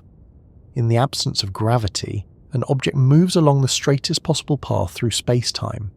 This path is called a geodesic. It is not straight in the everyday sense, but straight in the geometric sense. It is the path that requires no force, no steering, no correction. Introduce mass, and the geometry changes. The geodesics change with it. Objects still follow geodesics, but those geodesics now curve. From the object's perspective, nothing is pushing or pulling. It is simply moving freely. From an external perspective, the motion appears accelerated. This apparent acceleration is what we call gravity. This reinterpretation does something remarkable. It explains why gravity affects all objects the same way. If gravity is geometry, not force, then objects are not responding differently because they are not responding at all. They are simply moving through a curved space-time. Their internal properties are irrelevant. It also explains why gravity affects time as well as space. In the old view, gravity pulled objects through space. Time remained untouched. In the geometric view, space-time is a single structure. When it curves, both spatial distances and temporal durations are affected. This is why clocks tick differently in different gravitational environments. A clock closer to a massive object ticks more slowly than a clock farther away. This is not because gravity interferes with the clock's mechanism. It is because time itself is distributed differently within curved space-time.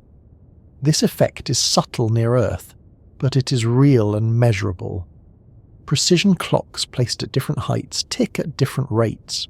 Satellites orbiting Earth experience time differently than clocks on the ground. These differences must be accounted for in systems that rely on precise timing.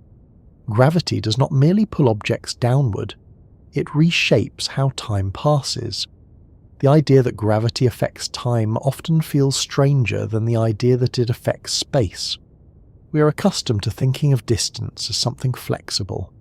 Time feels more absolute, yet space-time makes no such distinction. Both are coordinates within the same structure. Curvature affects both. Once this step is taken, gravity stops being mysterious. It becomes a natural consequence of space-time responding to mass and energy. The more mass and energy present, the greater the curvature. The greater the curvature, the more paths bend. Motion follows those paths. This view also removes the need for instantaneous action at a distance. In the old picture, gravity acted across space without delay. In the geometric picture, changes in mass and energy alter space-time locally, and those changes propagate outward at a finite speed. The structure adjusts. Objects respond by following the new geometry. This is why gravitational influences propagate at the speed of light. They are not forces travelling through space. They are changes in space-time itself. Ripples in that structure, known as gravitational waves, move outward, carrying information about changes in mass and motion. The detection of these ripples confirms the geometric nature of gravity. They are not vibrations of matter. They are vibrations of space-time. The stage itself is moving. What makes this especially striking is that empty space-time is not trivial. Even in the absence of matter, space-time can have structure. It can be flat or curved. It can carry waves. It can shape motion. Emptiness is no longer featureless. This redefinition also clarifies why gravity cannot be shielded or turned off. You can block electromagnetic forces. You can insulate against heat. You cannot insulate against space-time geometry. Everything that exists participates in it simply by existing.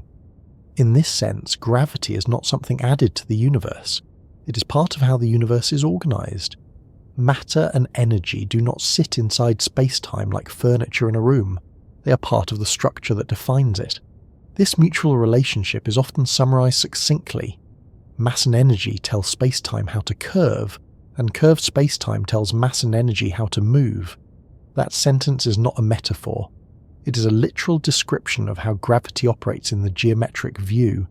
The elegance of this relationship hides its depth. It took a long time to recognize because it required letting go of deeply ingrained habits of thought. Forces are intuitive. Geometry shaping motion is less so. Yet once adopted, the geometric view simplifies what once seemed complicated. Planetary orbits become natural paths rather than balances between motion and pull. Free fall becomes motion without force, rather than acceleration caused by attraction. Weightlessness becomes the default state of objects following space-time geodesics. Even standing on the ground takes on a new interpretation. When you stand still on Earth, you're not freely falling. The ground is pushing you away from your natural geodesic path. The sensation of weight comes from being prevented from moving freely through space-time. Gravity, in this view, is what happens when nothing stops you. Weight is what happens when something does. This inversion can feel counterintuitive at first. We are used to thinking of gravity as the cause of falling. In the geometric picture, falling is the absence of force. Standing still requires force. This perspective aligns with the universality of free fall. All objects fall the same way because they are all following the same space-time geometry. Differences in mass, shape, or composition do not matter as long as other forces are negligible. Once gravity is understood as geometry, questions about its strength become questions about curvature. Strong gravity corresponds to steep curvature. Weak gravity corresponds to gentle curvature. Extreme gravity corresponds to regions where space-time is distorted dramatically. This leads naturally to objects like black holes, where curvature becomes so strong that certain paths through space-time end or loop in ways that prevent escape. But those extremes are not a separate phenomenon. They are the same geometry taken to its limits. What matters here is not the exotic cases, but the continuity of the idea. Gravity did not become geometry by redefining a force arbitrarily. It became geometry because geometry explained what forces could not, without extra assumptions. The shift also reinforces the idea that space-time is not a backdrop but a participant. It reacts, it evolves, it carries information, it shapes motion. This understanding does not eliminate mystery, it replaces one kind with another. Instead of asking how gravity reaches across space, we ask why space-time has the properties it does, why it curves the way it does, why mass and energy influence it in precisely that manner. Those questions lead deeper, toward attempts to unify gravity with other aspects of physics, but they do not undermine the geometric picture, they build on it. For the purposes of this journey, what matters is that gravity is no longer something layered on top of space-time, it is inseparable from it. Motion, time, distance, and gravity are different faces of the same structure. Once this is accepted, other puzzles begin to look different. Falling feels less like being pulled and more like being guided. Orbits look less like balances and more like natural paths. Time slowing near massive objects becomes an expected consequence rather than a strange side effect. There is a quiet paradox hidden inside the experience of falling. We speak of it as something dramatic, something caused, something that happens to us. We fall because gravity pulls us down. We imagine an invisible hand tugging everything toward the ground. Yet when gravity is understood as geometry rather than force, falling turns out to be something far calmer and far stranger. In a very real sense, falling is what happens when nothing at all is acting on you. This idea takes time to settle because it reverses a lifetime of intuition. From childhood onward, falling feels like the most obvious example of being acted upon. You trip, you fall. You drop something, it falls. Gravity seems active, insistent, unavoidable. And yet, in the geometric view of space-time, free fall is the most natural state an object can be in. It is motion without interference, movement that requires no force and no effort. To understand why, it helps to step away from the ground for a moment and imagine an object far from any stars, planets, or other masses. In empty space-time, with no curvature, an object simply moves along a straight path. If it is initially at rest relative to some observer, it remains at rest. If it is moving, it continues moving at a constant speed in a straight line. This is not because something keeps it moving, but because nothing stops it. This is motion in its simplest form. Now introduce gravity, but do not picture a pull. Picture a change in space-time itself. The presence of mass curves space-time. The straight paths are no longer what they were before. They bend, not because an object is being forced to turn, but because the geometry they follow has changed. When an object is released near a massive body like Earth, it begins to follow one of these curved paths. From the object's own perspective, nothing pushes or pulls it. It is simply moving freely, following the geometry laid out for it. That motion is free fall. The sensation of falling feels dramatic only when something interrupts it. The moment you hit the ground, the moment a surface pushes back against you, that is when force appears. The ground prevents you from continuing along your natural space-time path. It forces you away from the geodesic you would otherwise follow. That resistance is what you feel as weight. In this picture, weightlessness is not the absence of gravity. It is the absence of resistance. Astronauts orbiting Earth are not beyond gravity's reach. Gravity is very much present. They are weightless because they are falling freely, continuously missing the ground as they follow curved space-time around the planet. This reframing often surprises people because it makes gravity feel almost passive. But passivity is the wrong word. Gravity is active in shaping space-time. It simply does not act on objects in the way forces do. Objects respond by moving along the available paths. Consider standing on the surface of Earth. You feel your weight pressing downward. In the old picture, gravity pulls you down and the ground pushes you up in response. In the geometric picture, gravity is not pulling you down at all. You're trying to follow a natural space-time path that curves inward toward Earth. The ground pushes you away from that path. The The sensation of weight comes from being held off your natural route. This inversion explains several otherwise puzzling facts. It explains why all objects fall at the same rate when other forces are negligible. They are not being pulled in proportion to their mass. They are all following the same space-time geometry. Their internal differences do not matter. It also explains why inertial mass and gravitational mass are the same. In the geometric view, there is no distinction to explain. Motion and resistance to motion are properties of how objects move through space-time. Gravity does not add a separate interaction that needs to match inertia. They are already unified. This understanding extends smoothly to motion in orbit. An object in orbit is falling continuously, but its sideways motion carries it around the massive body rather than into it. The path curves, but it never intersects the surface. There is no need to imagine a balance between forward motion and downward pull. The object is simply following the available geometry. This is why orbiting feels like weightlessness. The object is not suspended against gravity. It is in free fall, following a path that never meets the ground. Even light behaves this way. Light does not have mass, but it still follows space-time geometry. When space-time is curved, light's path bends. This bending is not caused by a force acting on light. It is a consequence of geometry. Light follows the straightest possible paths available, just as matter does. Seen this way, falling becomes less of an event and more of a default. The universe does not need to pull objects downward. It simply provides a structure in which certain paths exist, and objects follow them unless something intervenes. This idea can feel oddly calming once it settles. Falling is no longer an aggressive action performed by gravity. It is a quiet agreement between motion and structure. Objects move where space-time allows them to move. The experience of falling feels intense because our bodies evolved to detect acceleration, not velocity. In free fall, you feel no acceleration. You feel weightless. In contrast, standing still on the ground involves constant acceleration away from your natural space-time path.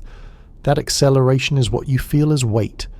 This is why accelerometers cannot distinguish between standing still in a gravitational field and accelerating upward in empty space. Both situations involve being pushed off a geodesic. The sensation is the same because the physical situation is the same. Force appears when motion deviates from free fall. From this perspective, gravity disappears locally. In a small enough region of space-time, free-falling observers cannot detect gravity at all. Physics looks the same as it does in empty space. This is known as the equivalence principle, though the name matters less than the insight itself. Gravity is not something you feel while falling. It is something you infer from how paths converge or diverge over larger distances. This explains why gravity cannot be eliminated by shielding or insulation. You cannot block space-time geometry. You can only change how you move within it. You can prevent falling by standing on a surface, but that involves introducing forces that act against the geometry, not removing the geometry itself. It also explains why gravitational effects can be transformed away locally but not globally. In a freely falling elevator, everything appears weightless. Over larger distances, tidal effects emerge. Paths that start parallel converge or diverge. These differences reveal curvature. They cannot be removed by changing frames of reference. Tidal effects are where gravity's geometric nature becomes unmistakable. Two objects falling side by side may drift closer together or farther apart, not because a force pulls them together or pushes them apart, but because the space-time paths they follow are not parallel. The geometry itself is changing. These effects are gentle near Earth, but they become extreme near very massive or compact objects. Near a black hole, space-time curvature becomes so strong that paths converge dramatically. Objects fall in ways that defy everyday intuition, not because gravity becomes more forceful, but because geometry becomes more extreme. Understanding falling as free motion also reshapes how we think about effort. Effort is not required to fall. Effort is required to avoid falling.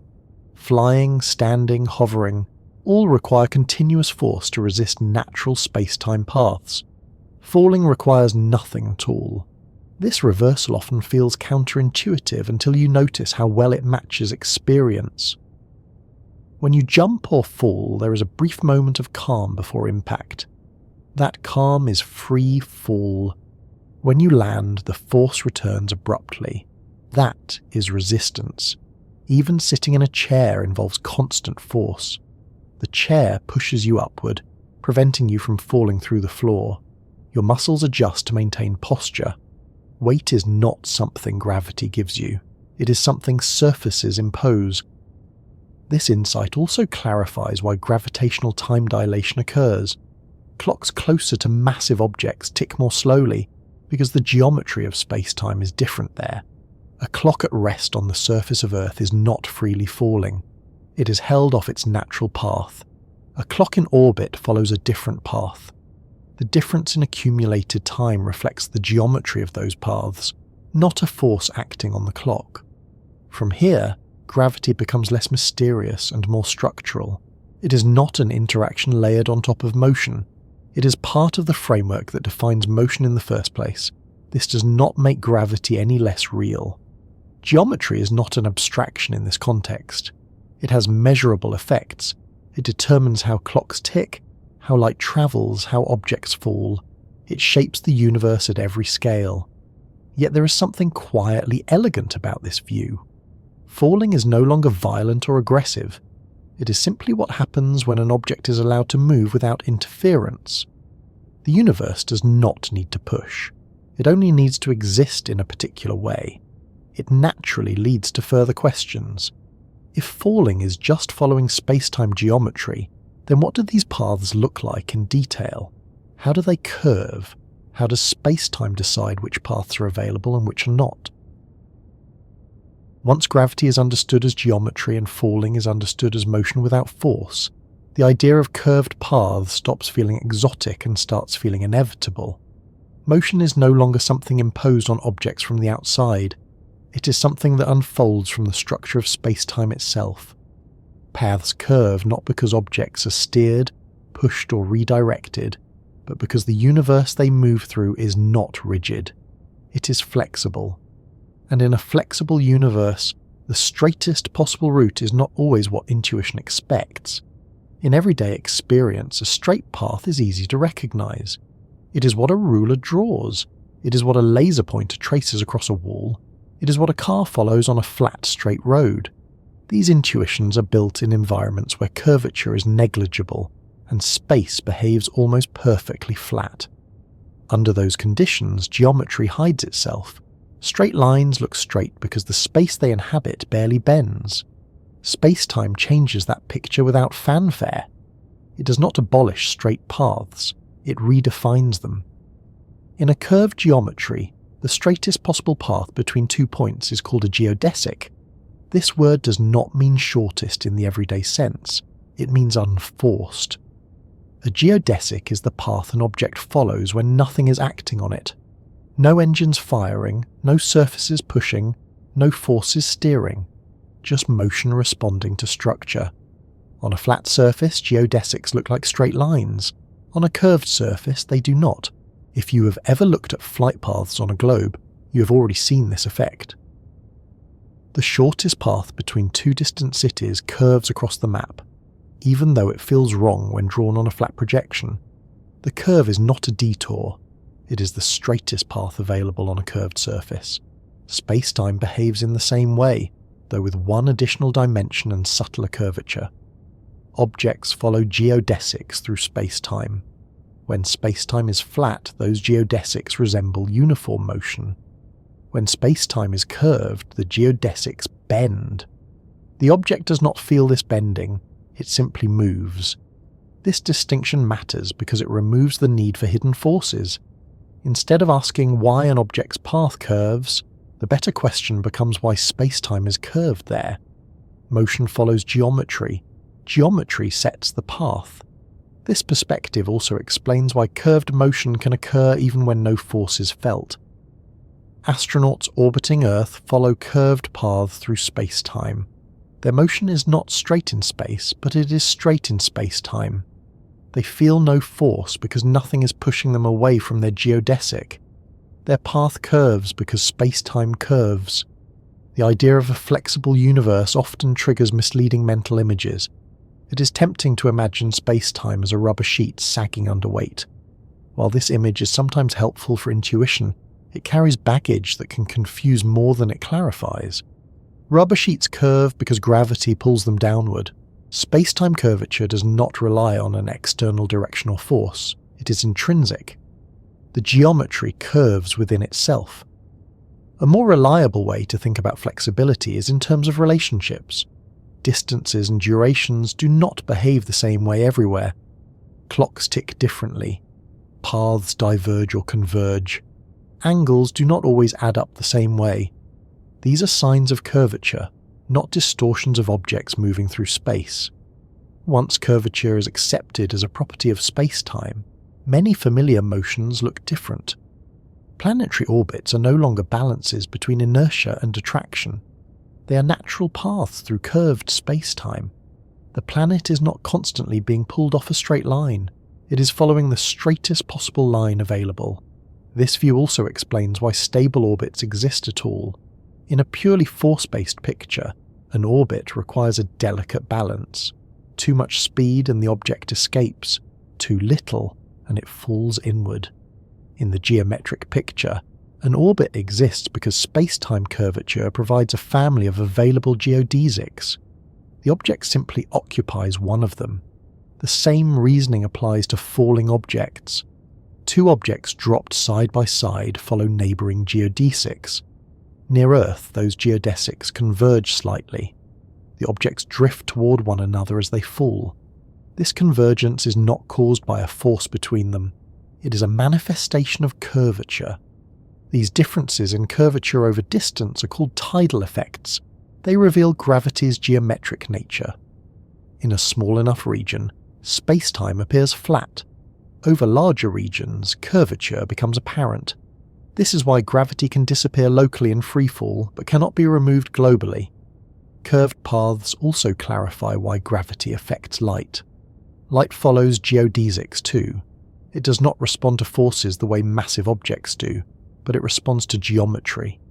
When space-time curves, the straightest available paths for light curve as well. The bending of starlight near massive objects is not light being pulled. It is light following the geometry it encounters. This idea initially feels counterintuitive because light has no mass. Under the old picture, gravity should not affect it. Under the geometric picture, mass is irrelevant, geometry is everything. Light moves where space-time allows it to move.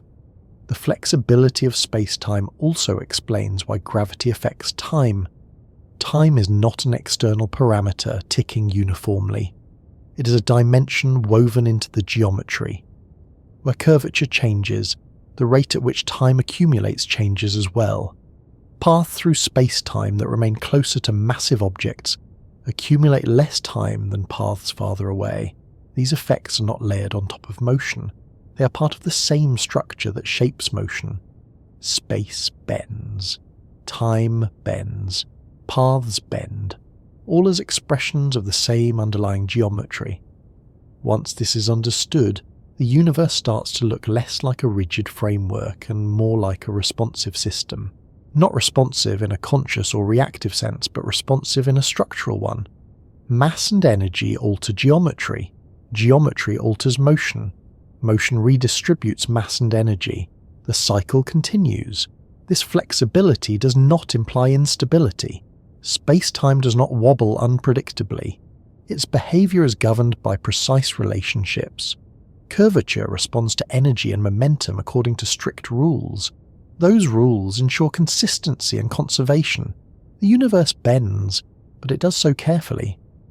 The idea of curved paths also reshapes how we think about straightness itself. Straight is no longer an absolute visual property. It is a property of motion without force. If an object is not being pushed or pulled, its path is straight, even if it curves through space. This definition can feel abstract until you notice how often we already use it implicitly. When a spacecraft shuts off its engines and coasts, we say it is moving straight, even though its path may curve around a planet. We recognize that its motion is unforced. Space-time formalizes this intuition. Curvature also clarifies why extreme environments behave so strangely. Near very massive objects, space-time curvature becomes intense. Paths that would normally diverge may converge sharply. Some geodesics may loop inward, others may terminate. These behaviours are not special cases layered on top of ordinary physics. They are the same rules applied under extreme conditions. This continuity matters. It means there is no separate set of laws for strong gravity and weak gravity. There is only geometry behaving more or less dramatically. The same principles govern falling apples and orbiting stars. Understanding curved paths also helps explain why gravity cannot be switched off. You cannot turn off geometry. You can change how you move through it, but you cannot eliminate it. Space-time curvature persists as long as mass and energy exist. This view also dissolves the idea that motion requires explanation, while rest does not. In space-time, both are just paths. A stationary object follows a path that is aligned with the time direction. A moving object follows a tilted path. Both are equally natural. Once paths are understood geometrically, questions about acceleration take on new meaning. Acceleration is not just a change in speed. It is a deviation from a geodesic. When something accelerates, it is being forced away from its natural space-time path. This explains why acceleration feels different from uniform motion. You feel acceleration because your body is being pushed off a geodesic. You do not feel constant velocity because it corresponds to unforced motion. Standing on the ground involves continuous acceleration away from free fall. That is why you feel weight. Orbiting involves no such acceleration. That is why it feels weightless. The flexibility of space-time thus unifies many experiences that once seemed unrelated. Falling, orbiting, bending light, slowing clocks, all become expressions of curved paths through a single structure. This structure is not static. Changes in mass and energy alter curvature, and those changes propagate outward. Space-time can carry disturbances. These disturbances travel as waves, reshaping paths as they pass. Even the geometry itself can move. Once space-time is allowed to be flexible, it becomes impossible to think of the universe as a frozen grid. It is an evolving geometry, shaped by what exists within it. This does not mean the universe is unpredictable. On the contrary, the geometry follows precise equations. The flexibility is lawful, not chaotic. Curvature responds in specific ways to specific causes. Black holes tend to arrive in conversations with a sense of drama already attached to them. They are spoken of as cosmic traps, places where things disappear, regions of space that swallow light and time alike. While there is truth behind those descriptions, they often make black holes sound more exotic than they need to be. In reality, black holes are not separate from the rest of space-time. They are what happens when the same geometric rules we have been following are pushed to an extreme without changing their nature. To understand black holes calmly, it helps to begin with something familiar and scale up gradually. Gravity near Earth is weak. Space-time curvature is gentle. Paths bend slightly. Clocks tick at slightly different rates depending on altitude. These effects exist, but they are small. As mass becomes more concentrated, curvature increases. Paths bend more strongly. Time behaves differently in more noticeable ways. A black hole represents the point at which this process becomes so intense that certain paths through space-time no longer lead back out. Nothing about this requires imagining a hole in space in the everyday sense. There is no empty cavity or tunnel waiting to suck things in. A black hole is a region of space-time where curvature has become so strong that the usual distinctions between directions break down. the geometry becomes so steep that all future directed paths point inward. This is where the idea of a horizon enters the picture. A horizon is not a physical surface. It is not made of matter. You cannot touch it or feel it pass beneath your feet. A horizon is a boundary defined by motion and causality. It marks the edge of what can influence distant observers. Inside this boundary, signals can no longer escape. Outside it, they still can. The most familiar kind of horizon in daily life is not cosmic at all. When you stand on a flat plain, there is a horizon beyond which you cannot see, not because the land ends, but because the surface curves away from your line of sight. The horizon marks a limit of observation, not a physical wall. Black hole horizons work in a similar way, though the cause is space-time curvature rather than planetary shape. As an object approaches a black hole, something curious happens from the perspective of a distant observer. The object appears to slow down. Its motion becomes increasingly drawn out. Light signals emitted from the object take longer and longer to reach the observer. The object never quite seems to cross the horizon. Instead, it fades, redshifts, and appears to freeze in place. This appearance is not an illusion. It is a real consequence of how time behaves near strong curvature. Time for the object slows relative to the distant observer. The closer it gets to the horizon, the more pronounced the slowing becomes. From the distant perspective, the horizon represents a place where time effectively stops. From the object's own perspective, however, something very different happens. Locally, nothing special occurs at the horizon. The object continues moving, following its natural space-time path. Its clock ticks normally. There is no sudden change, no jolt, no barrier encountered at the horizon itself.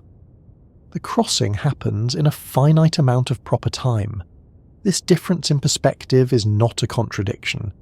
It is another example of how space-time allows different observers to experience the same structure in different ways. The horizon is not something the falling object interacts with directly. It is a feature of how space-time is divided by observers who remain outside. This duality often feels unsettling because it challenges the idea that there must be a single correct description of events. In space-time, multiple descriptions can be correct simultaneously, each tied to a specific path through the structure. The slowing of time near a black hole is not confined to horizons alone. Any strong gravitational field produces time dilation. Clocks deeper in a gravitational well tick more slowly relative to clocks farther away. Near a black hole, this effect becomes extreme. This slowing is not a mechanical effect on clocks. It is not that gravity interferes with gears or electronics. Atomic clocks, biological clocks, and hypothetical perfect clocks all behave the same way. Time itself is distributed unevenly across curved space-time. Paths that remain closer to the mass accumulate less time than paths that stay farther away. This uneven distribution of time has observable consequences. Signals climbing out of a gravitational well lose energy. Their frequencies decrease. Light shifts toward the red end of the spectrum. This gravitational redshift is not light getting tired. It is a reflection of time behaving differently at different locations. Near a black hole, this effect becomes so strong that signals emitted just above the horizon are stretched to extreme wavelengths by the time they reach distant observers. Eventually they become undetectable, not because they are destroyed, but because the time intervals between their wave crests grow too large. The horizon itself marks the point where escape would require moving faster than light. This is not because gravity pulls more strongly there, but because space-time geometry tilts so steeply inward that all future directed paths point toward the centre. Even light, which always follows the straightest possible paths, cannot find a route outward. This is why black holes are black. Light does not bounce off a surface or get absorbed by matter in the usual way. It simply cannot leave once it crosses the horizon. Importantly, nothing about this violates the speed limit discussed earlier. Light still travels at the same speed locally. The impossibility of escape arises from geometry, not from light slowing down or gravity overpowering it. The paths themselves no longer lead outward. Inside the horizon, the structure of space-time changes in a way that makes ordinary language difficult to apply. The roles of space and time shift. The direction that once pointed inward through space becomes a direction toward the future. Moving inward is no longer optional. It is as inevitable as moving forward in time outside the black hole. This inevitability does not mean that objects are crushed instantly or experience infinite forces immediately upon crossing the horizon. Those dramatic effects occur much deeper inside, depending on the size of the black hole. Larger black holes have gentler curvature at the horizon. Smaller ones have steeper curvature. For very large black holes, tidal forces at the horizon can be mild. An object could cross without noticing anything unusual locally. The drama happens later, closer to the central region where curvature becomes extreme. The central region is often called a singularity, but that word deserves careful handling. A singularity is not necessarily a physical object. It is a point where the equations used to describe space-time break down. They stop providing meaningful predictions. This breakdown signals the limits of our current understanding, not necessarily the presence of an actual point of infinite density.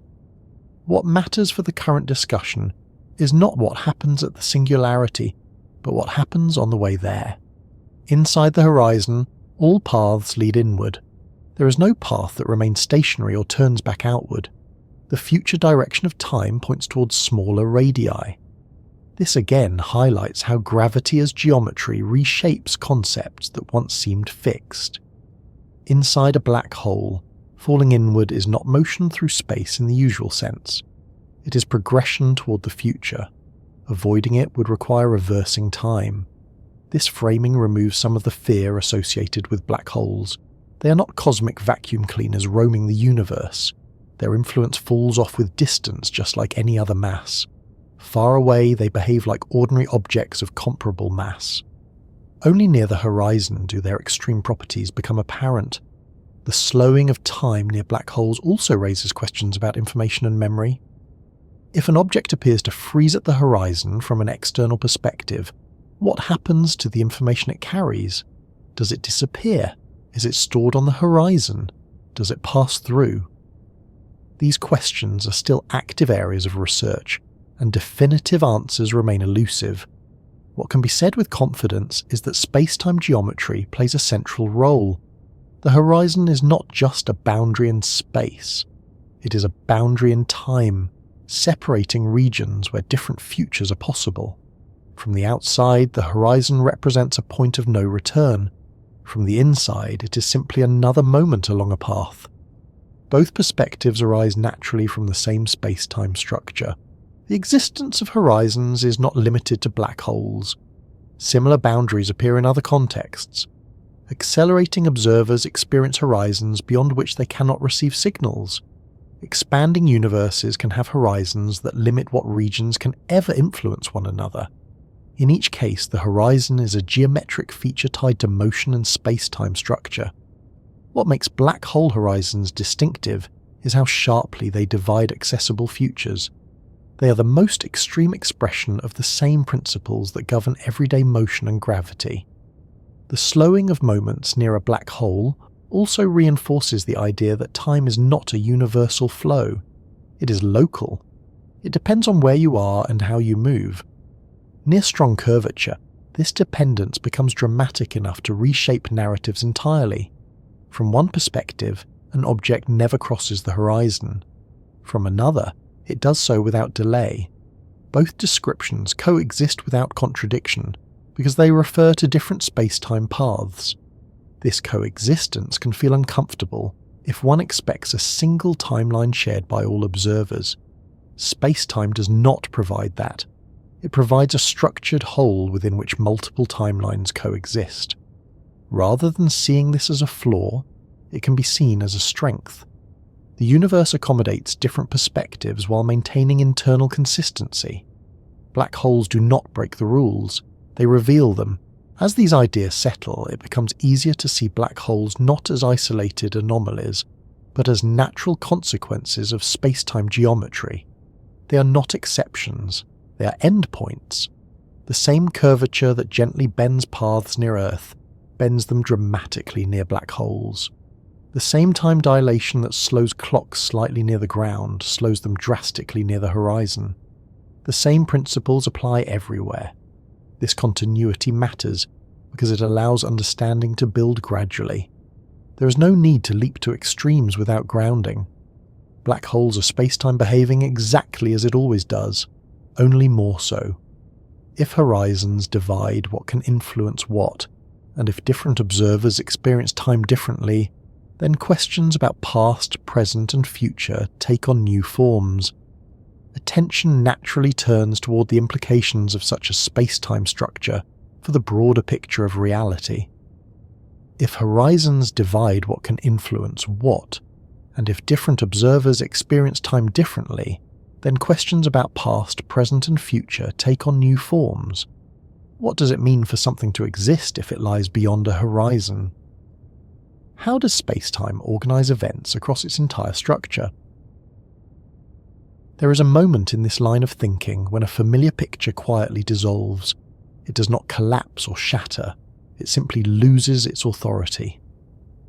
The picture is the idea that the universe is constantly being created moment by moment, that the past has vanished, the future does not yet exist, and only the present is real.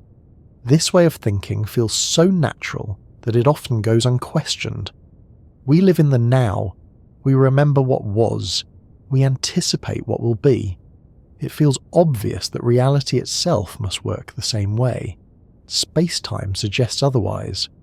Once space and time are treated as a unified structure, once motion reshapes simultaneity and gravity reshapes time itself, the idea of a single moving present becomes difficult to maintain. The universe no longer looks like a film being played frame by frame. It looks more like a completed structure, where every event has its place, regardless of how any particular observer experiences it. This is where the suggestion arises that your past and future may already exist. At first, that phrase can feel unsettling, even threatening. It sounds like fate, or predestination, or the loss of choice. But those reactions come from importing assumptions that space-time itself does not require. The idea is not that everything is fixed in a way that strips life of meaning.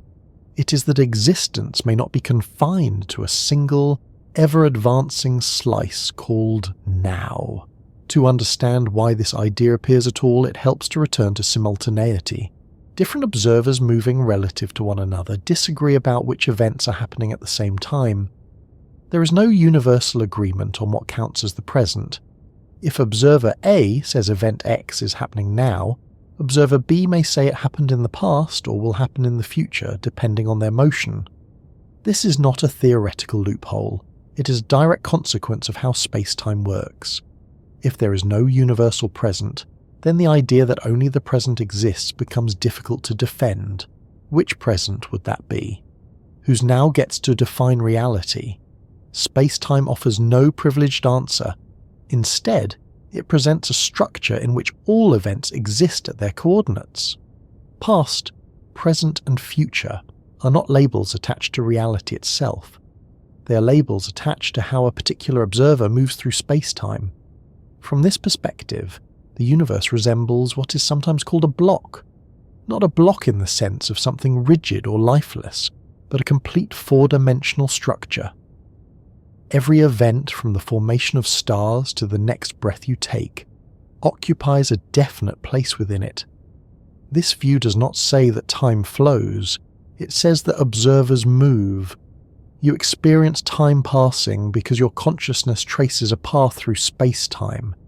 Along that path, events are encountered in sequence. Memories form behind you. Anticipation points ahead. The structure itself does not need to change for experience to unfold. This is often called the block universe view, though the name can be misleading. It does not imply that the universe is static in a human sense. Change still exists. Processes still occur. Motion still happens. What disappears is the idea that the present moment sweeps across reality, bringing things into existence as it goes. Instead, existence is distributed across space-time. This idea feels strange largely because it conflicts with how memory works. We remember the past, not the future. That asymmetry makes it feel as though the past is real and the future is not. But memory is a physical process. It depends on entropy, causality, and the way information is stored. It does not define what exists. It defines what is accessible to us. From the space-time perspective, the future is no less real than the past. It is simply not yet accessible along your path. Just as a distant location exists even if you have not been there, a future event can exist even if you have not experienced it. This comparison is not perfect, but it helps loosen the grip of the intuition that existence must follow experience. Another way to approach this is to consider how different observers slice space-time. One observer's present includes events that another observer considers future. If both observers are valid, then those future events must already exist in some sense. Otherwise, one observer would be referring to something that is not there. Space-time resolves this by treating all events equally. Existence does not depend on being present to someone. It depends on being part of the structure. This does not mean that everything is determined in the way people often fear. Determinism and the block universe are related but not identical. Even in a space-time where all events exist, the internal rules governing those events can include probabilities, indeterminacy, and branching outcomes. The structure can accommodate uncertainty. What changes is not the presence of choice, but the interpretation of time. Choices still occur, decisions are still made, they are simply events within space-time, not acts that conjure new reality out of nothing. From within experience, this distinction feels subtle. You still decide what to do next. You still experience uncertainty. You still feel the openness of the future. Space-time does not remove that openness from experience. It only reframes how existence is distributed. The discomfort many people feel around this idea often comes from imagining that the future being real means it is already known or fixed. Space-time does not require that. It only requires that events, once they occur, occupy places in the structure. Whether those events are determined or probabilistic depends on deeper physical laws, not on the existence of space-time itself. Quantum mechanics, for example, introduces genuine uncertainty at fundamental levels. Some interpretations suggest branching futures rather than single outcomes. Space-time can accommodate those possibilities as well. The structure does not demand a single predetermined script. What space-time does undermine is the idea that the present moment has special ontological status. It is special to us, subjectively. It is where consciousness is focused. But it's not special to the universe as a whole. This realization can be unsettling, but it can also be oddly comforting. The past is not gone. It exists where it always has. The moments that shaped you are not erased. They are part of the structure. Likewise, the future is not an empty void waiting to be filled. It is a region of space-time that you have not yet reached. This does not mean you can access it. Paths through space-time are constrained. You move forward along your world line. You cannot jump around arbitrarily. The existence of a location does not grant access to it. This distinction matters. Existence does not imply availability. Just as a distant star exists even if you cannot travel to it, future events can exist even if you cannot experience them yet. Space-time is not a permission slip. It is a map. The idea that your future already exists also reframes fear and anticipation. Anxiety often comes from imagining the future as a looming unknown. Space-time suggests that the unknown is not non-existent. It is simply not encountered yet. That does not make it safer or easier, but it changes the framing. Similarly, regret often treats the past as something lost. Space-time suggests that the past is not destroyed. It is simply behind you along your path. You cannot revisit it, but it remains part of the structure. This view does not ask you to stop caring about time or consequences. It asks you to recognize that caring happens within space-time, not outside it. There is also a subtle shift in how identity is understood. If all moments of your life exist within space-time, then you're not only who you are now, you're a continuous structure extended through time. The child you were, the person you are, and the person you may become are all parts of the same space-time object. This does not mean they are all experienced at once. Experience remains sequential.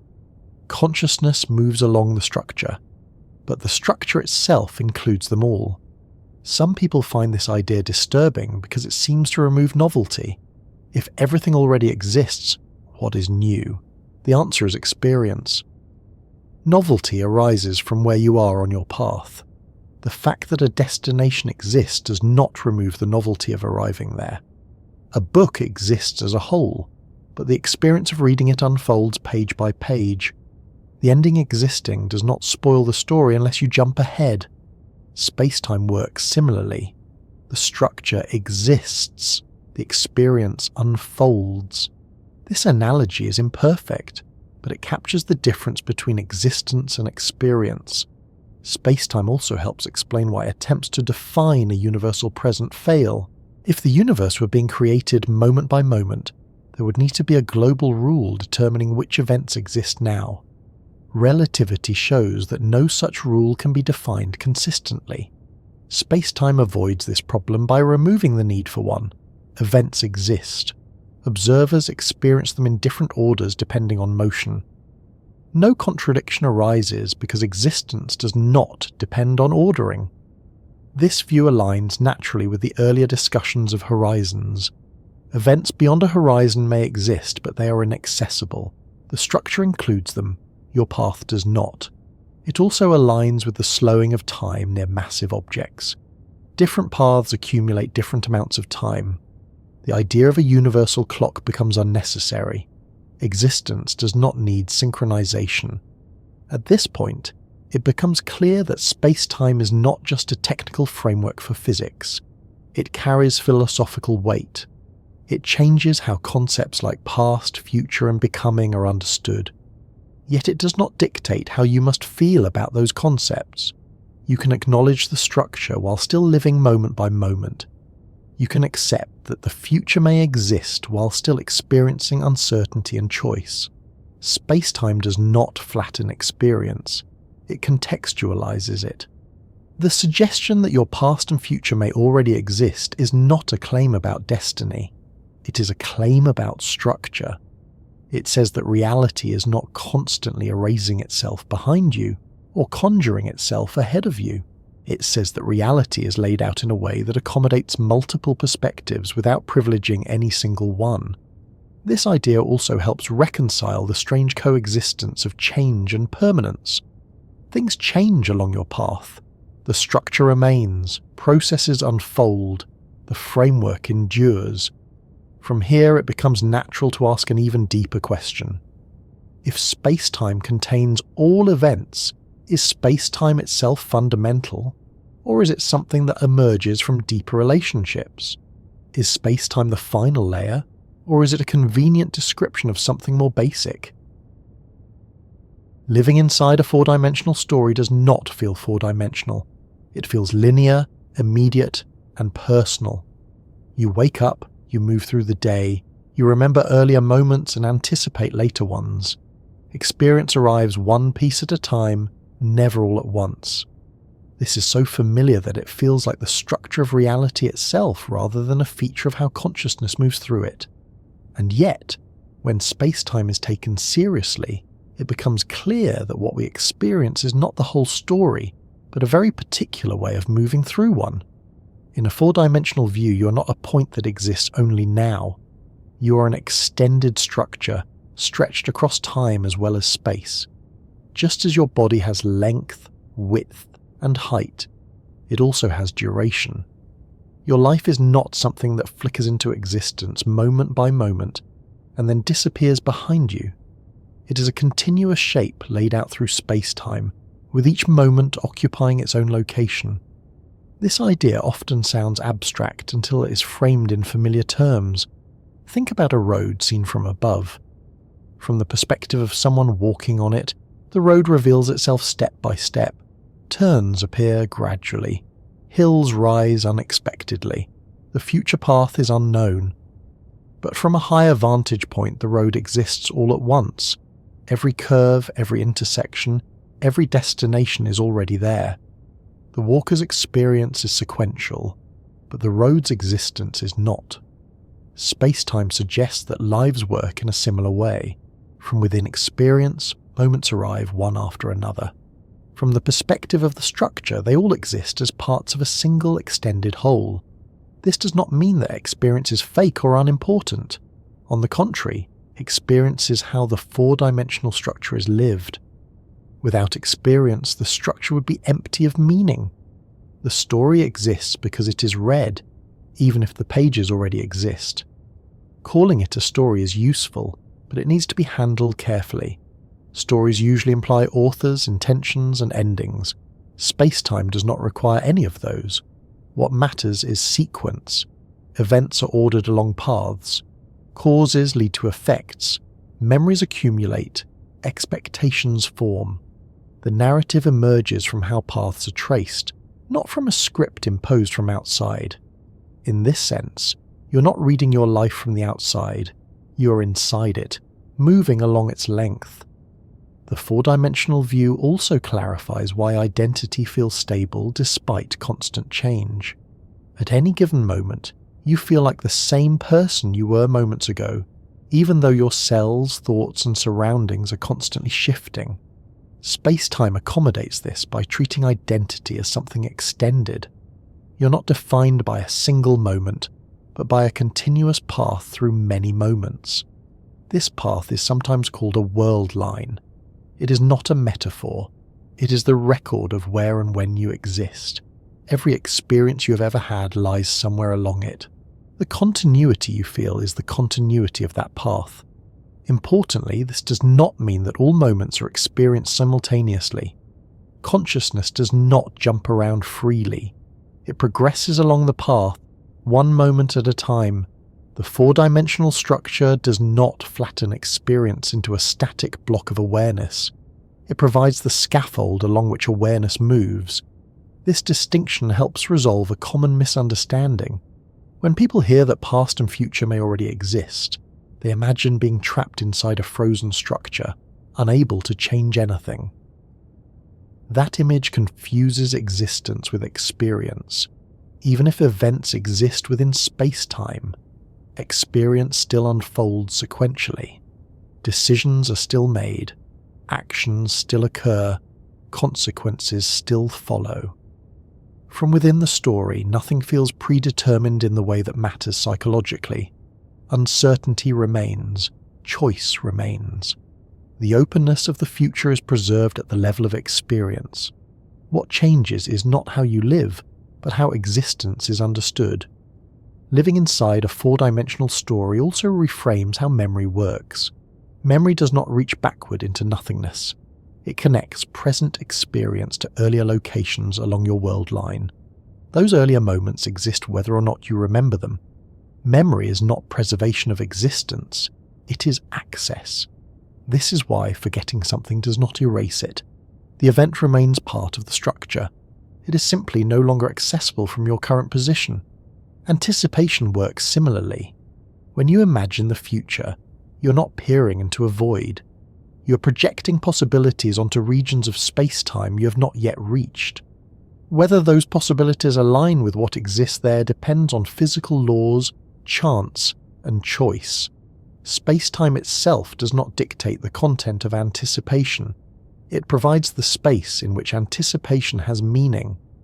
This view also changes how regret and nostalgia are framed. Regret often treats the past as something lost and unreachable, while nostalgia treats it as something distant and fragile. In space-time, the past is neither. It is simply elsewhere along your path. You cannot return to it, not because it no longer exists, but because your path does not loop back. That does not make regret meaningless. It gives it context. Regret arises because you are aware of the structure of your story and how different paths could have existed. Spacetime does not remove that awareness, it grounds it. The four-dimensional view also clarifies why aging feels the way it does. Aging is not something that happens to a static self. It is the experience of moving along a world line. Each moment adds length to that path. From within, it feels like time passing. From the outside, it looks like extension. This does not diminish the emotional reality of aging, it reframes it. You're not being carried away by time, you're inhabiting more of yourself. Another subtle shift comes in how beginnings and endings are understood. In everyday thinking, beginnings feel like points where things come into existence, and endings feel like points where they vanish. In space-time, beginnings and endings are boundaries of paths. They are locations where world lines start or stop. They do not require creation or destruction in a deeper sense. They mark where structure exists and where it does not. This perspective can soften fear around endings without denying their significance. An ending is still an ending. Experience stops there, but what has existed does not unravel. It remains part of the structure. Living inside a four-dimensional story also affects how we think about other people. Each person is not just a moving point in the present, but an extended structure with their own path. Interactions occur where paths intersect. Relationships are not momentary connections. They are regions where world lines run alongside one another for a time. This explains why shared experiences feel richer than isolated moments. They are not just points of contact, they are stretches of shared geometry. It also explains why loss feels the way it does. When someone leaves your life, their path no longer intersects with yours. They do not vanish from space-time, they simply move elsewhere along their own path. The intersection ends, the shared region closes. This does not make loss easier. It makes it more intelligible. The four-dimensional view also highlights the difference between description and experience. Physics describes structure. Experience inhabits it. Confusion often arises when one is mistaken for the other. Physics does not tell you how to feel about your story. It tells you how the story is arranged. This distinction matters because it prevents the four-dimensional view from becoming emotionally flattening. Recognizing structure does not require emotional detachment. You can acknowledge that moments exist while still valuing them precisely because you experience them when you do. In fact, the rarity of experience becomes more pronounced. If all moments exist, then the moment you're experiencing now is not valuable because it exists, but because you are here. Attention gives moments their weight. This aligns with the everyday intuition that presence matters. Being present does not mean believing that only the present exists. It means engaging fully with where you are on your path. The four-dimensional view also explains why trying to live only in the present can feel strained. The present is not isolated. It is connected backward through memory and forward through anticipation. Trying to sever those connections goes against the structure of experience itself. Living inside a four-dimensional story means acknowledging continuity rather than denying it. This view also sheds light on why narratives are so central to human understanding. We naturally organize experiences into stories because we ourselves are extended through time. We are four-dimensional beings trying to make sense of four-dimensional lives using three-dimensional language. Stories compress structure into sequence. They allow us to hold extended paths in mind without needing to see everything at once. Physics, in a sense, does the opposite. It expands sequence into structure. It shows how all the moments fit together without privileging any one of them. Both approaches are valid. They serve different purposes. The tension between them is not a conflict. It is a complement. Living inside a four-dimensional story also reframes questions about meaning. Meaning does not require moments to be fleeting or fragile. It arises from relationships between events, from how paths intersect, from how experiences resonate across time. A meaningful moment is not meaningful because it exists briefly. It is meaningful because of where it sits within the structure of a life. This perspective can be grounding rather than unsettling. It suggests that your life is not a thin thread constantly being eaten away by time. It is a shape that already has extension. You're not losing yourself to time. You're occupying yourself within it. Of course, this does not remove uncertainty. You still do not know what lies ahead along your path. From within, the future remains open. The structure does not reveal itself in advance. Experience unfolds without spoilers. This balance between structure and uncertainty is one of the quiet strengths of space-time. It allows reality to be coherent without being rigid. It allows existence to be distributed without experience being diminished. At some point, after space-time has done its work explaining motion, gravity, light, time, horizons and lives stretched across duration, a quieter question starts to surface. It is not urgent, and it does not demand an immediate answer, but it lingers. Is space-time itself the deepest layer of reality? Or is it a pattern that emerges from something more basic, something we only notice because of how we exist within it? This question does not arise because space-time has failed. On the contrary, it arises because space-time works so well. It explains an enormous range of phenomena with a single, coherent structure. It unifies space and time, replaces forces with geometry, preserves causality, and accommodates multiple perspectives without contradiction. When a framework is this successful, it becomes natural to ask whether it is the foundation or a very good description of something deeper. For most of physics history, space and time were treated as fundamental without hesitation. They were assumed to be the stage on which everything else happened. Matter moved, forces acted, energy flowed, space and time simply were. Space-time already represents a step away from that assumption, because it treats space and time not as passive containers, but as an active structure that responds to what exists within it. Even so, space-time still functions as a background in an important sense. Events are located within it. Paths are traced through it.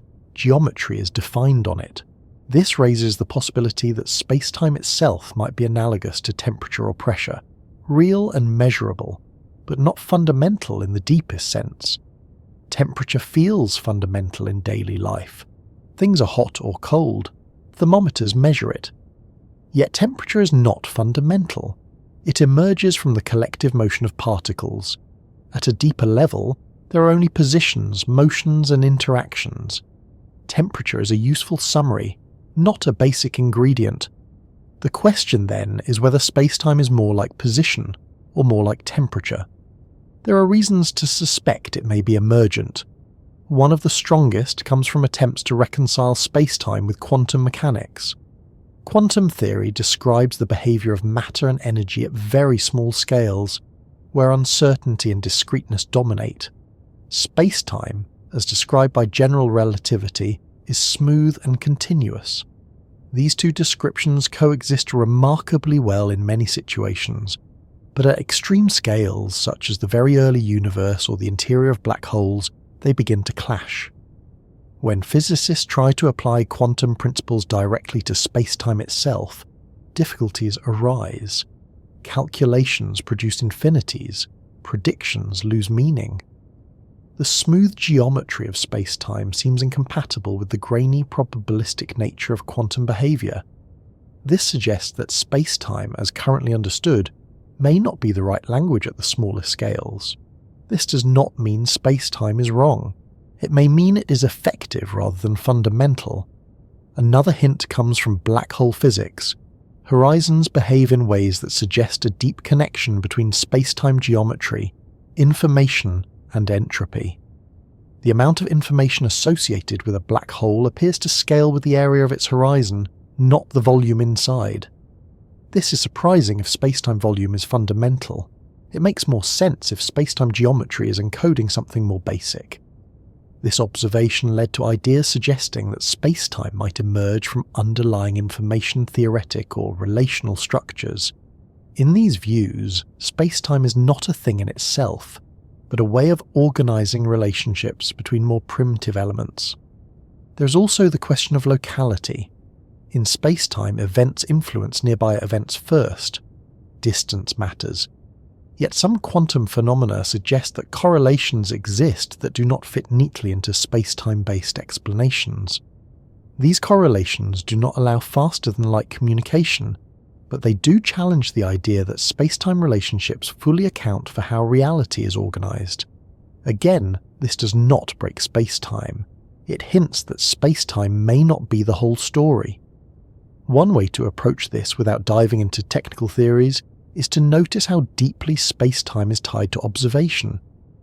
Everything we measure is measured somewhere and sometime. Our instruments are embedded in spacetime, our perceptions are sequenced in time.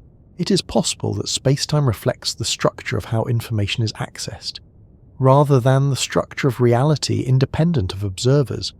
This does not imply that spacetime is subjective or illusory. Emergent structures can be objective and robust. Sound waves are real. Ocean currents are real. Weather systems are real. None of these are fundamental in the sense of being the smallest building blocks of reality. They are patterns that arise when many simpler elements interact. Spacetime may be such a pattern, arising from interactions between quantum degrees of freedom in a way that produces geometry at larger scales. In this view, asking whether spacetime is fundamental is a bit like asking whether waves are fundamental. At the level of water molecules, waves are not present. At the level of the ocean, they are unavoidable. Both descriptions are valid within their domains. This perspective also helps explain why spacetime feels so inescapable. We are not small-scale observers. We exist at scales where spacetime has already emerged. We move slowly compared to light. We experience gravity weakly. We perceive continuity rather than discreteness. For beings like us, spacetime is the natural language of reality. That does not mean it is the only language. Some approaches to deeper physics suggest that space itself may not exist at the smallest scales, and that geometry only becomes meaningful when many underlying elements are considered together. Others suggest that time may not be fundamental, and that what we call time emerges from correlations between states. Still others propose that spacetime emerges from entanglement patterns, with geometry reflecting how information is shared. What these ideas have in common is not their details, but their direction. They treat spacetime as something that comes into being, rather than something that simply is.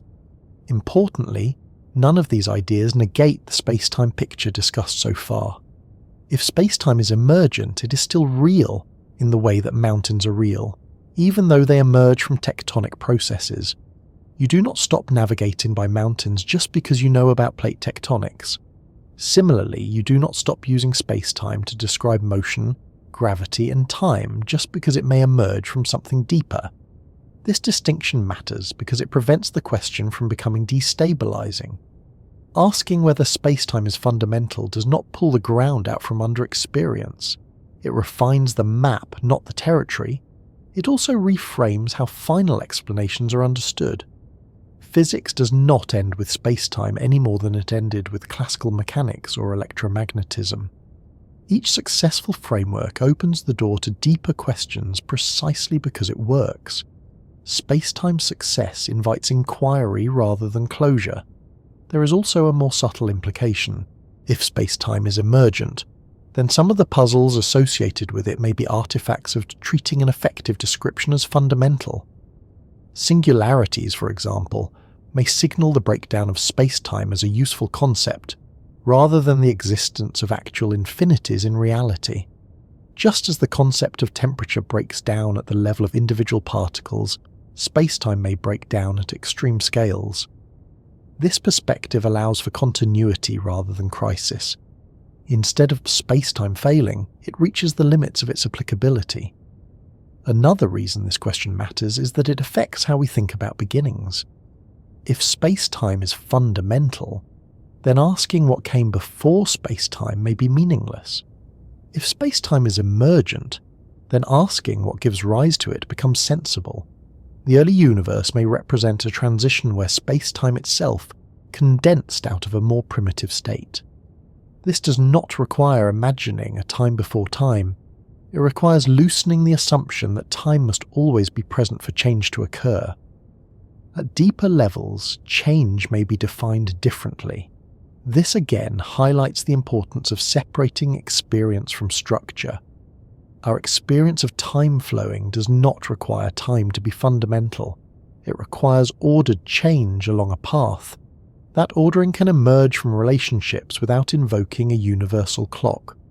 The question of whether spacetime is fundamental also touches on meaning in a quiet way. If spacetime is emergent, then the structure we inhabit is not arbitrary.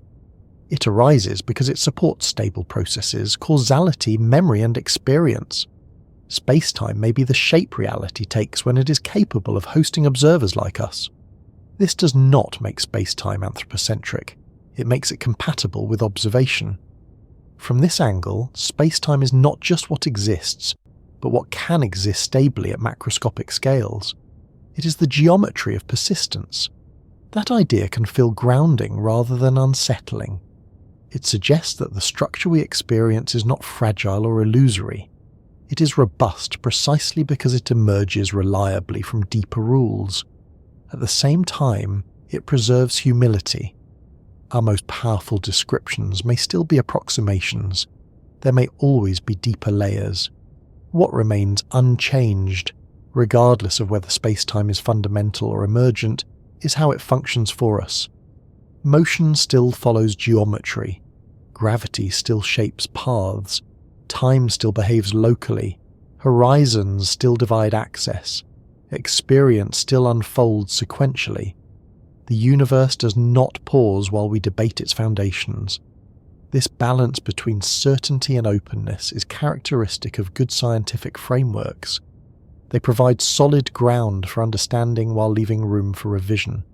Spacetime does exactly that. It gives us a way to understand why distance and duration behave as they do, why gravity feels the way it does, why light sets limits, why simultaneity fractures, and why lives stretch across time. Whether it is the final layer or not, it is a remarkably effective one. After moving through ideas this large, it helps to let attention drift back towards something smaller and closer, not because the ideas are finished or resolved, but because they do not need to be held tightly all at once. Spacetime does not ask for constant focus. It holds whether you think about it or not. And so there is no pressure now to keep tracing structures or following arguments forward. Instead, this is a good moment to notice where you are again, not as a point on a diagram, but as a person listening, breathing, and gradually settling.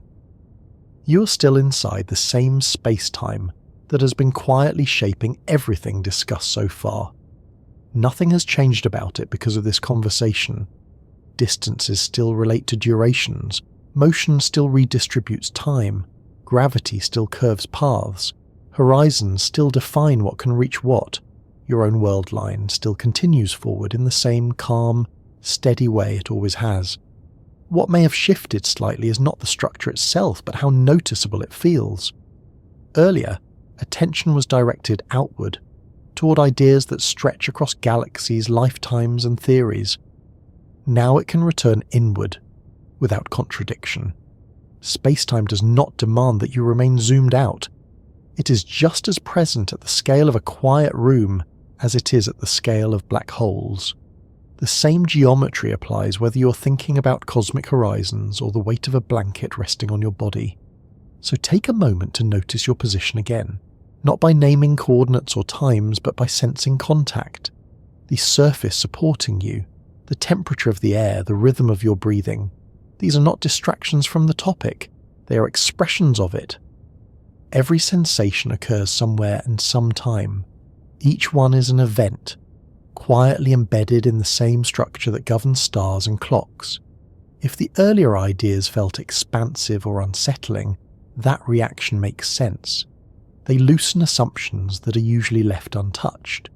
They suggest that the present is not universal, that time does not flow the same way everywhere, that the future may exist without being experienced yet. Those suggestions do not need to be resolved emotionally. They do not require acceptance or rejection. They can simply be allowed to rest in the background, like knowledge you do not need to actively use. Understanding space-time does not require constantly thinking about it. In fact, most of the time, it is better not to. Life unfolds locally. Attention works best when it is narrow and grounded.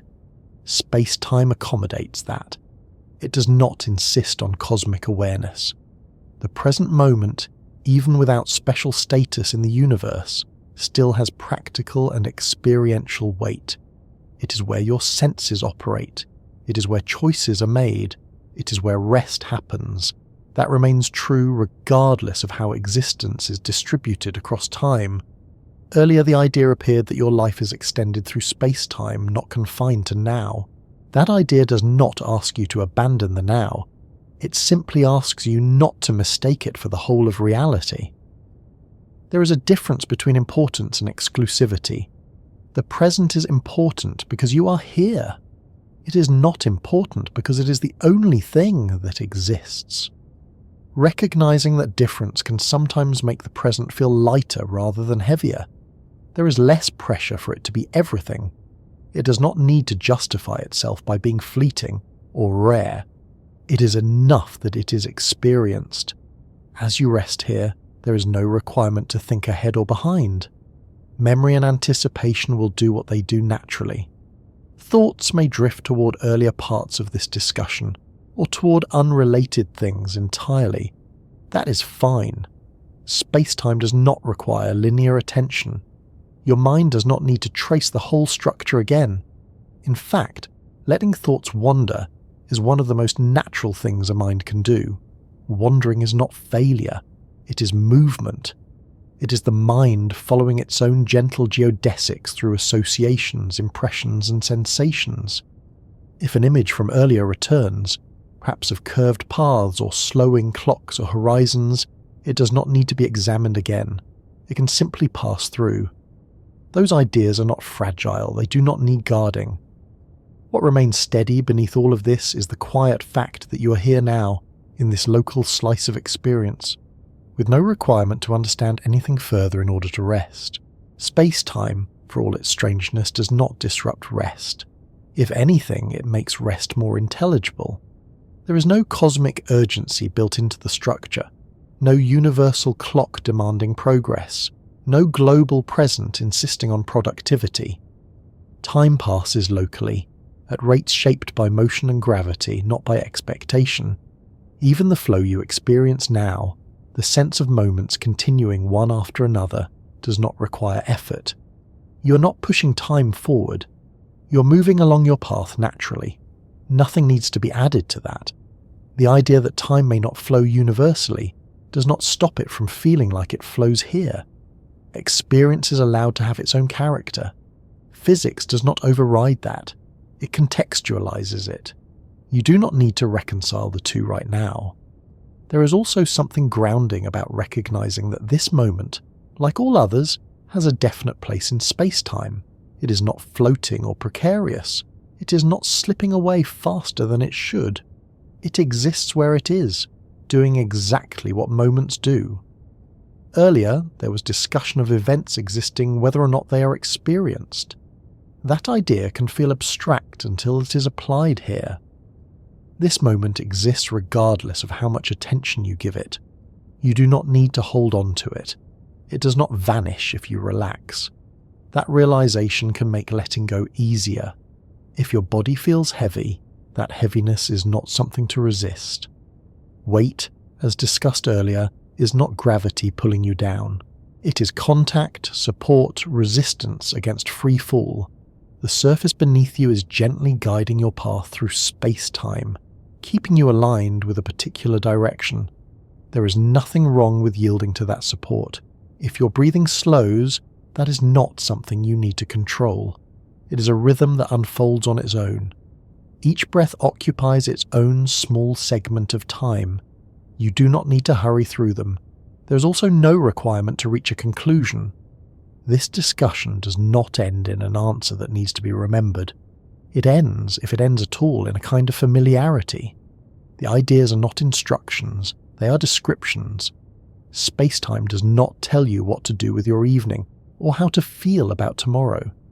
It does not offer guidance in that sense, it offers context, and context does not demand action. If you notice a sense of scale shifting, perhaps feeling smaller or calmer or more grounded, that is a natural response. Thinking about large structures often has that effect. It can make personal concerns feel less sharp without making them disappear. This does not mean your experiences are insignificant. It means they are situated. They have a place. Earlier, the idea appeared that you are not being carried away by time, but extending yourself through it. That idea does not need to be active right now. It can sit quietly beneath experience. You do not need to inhabit it consciously. Sometimes, understanding works best when it is allowed to fade slightly, becoming background rather than foreground. The structure remains even when attention softens. There is also no need to revisit the question of whether spacetime is fundamental. That question can remain open. Reality does not wait for answers. It unfolds regardless. Curiosity does not need closure in order to be meaningful.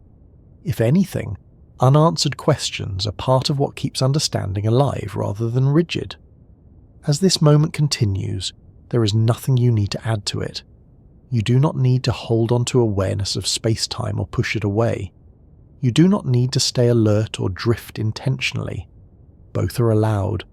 If sleep is approaching, it does not need to be encouraged. Sleep is simply another process unfolding along your path.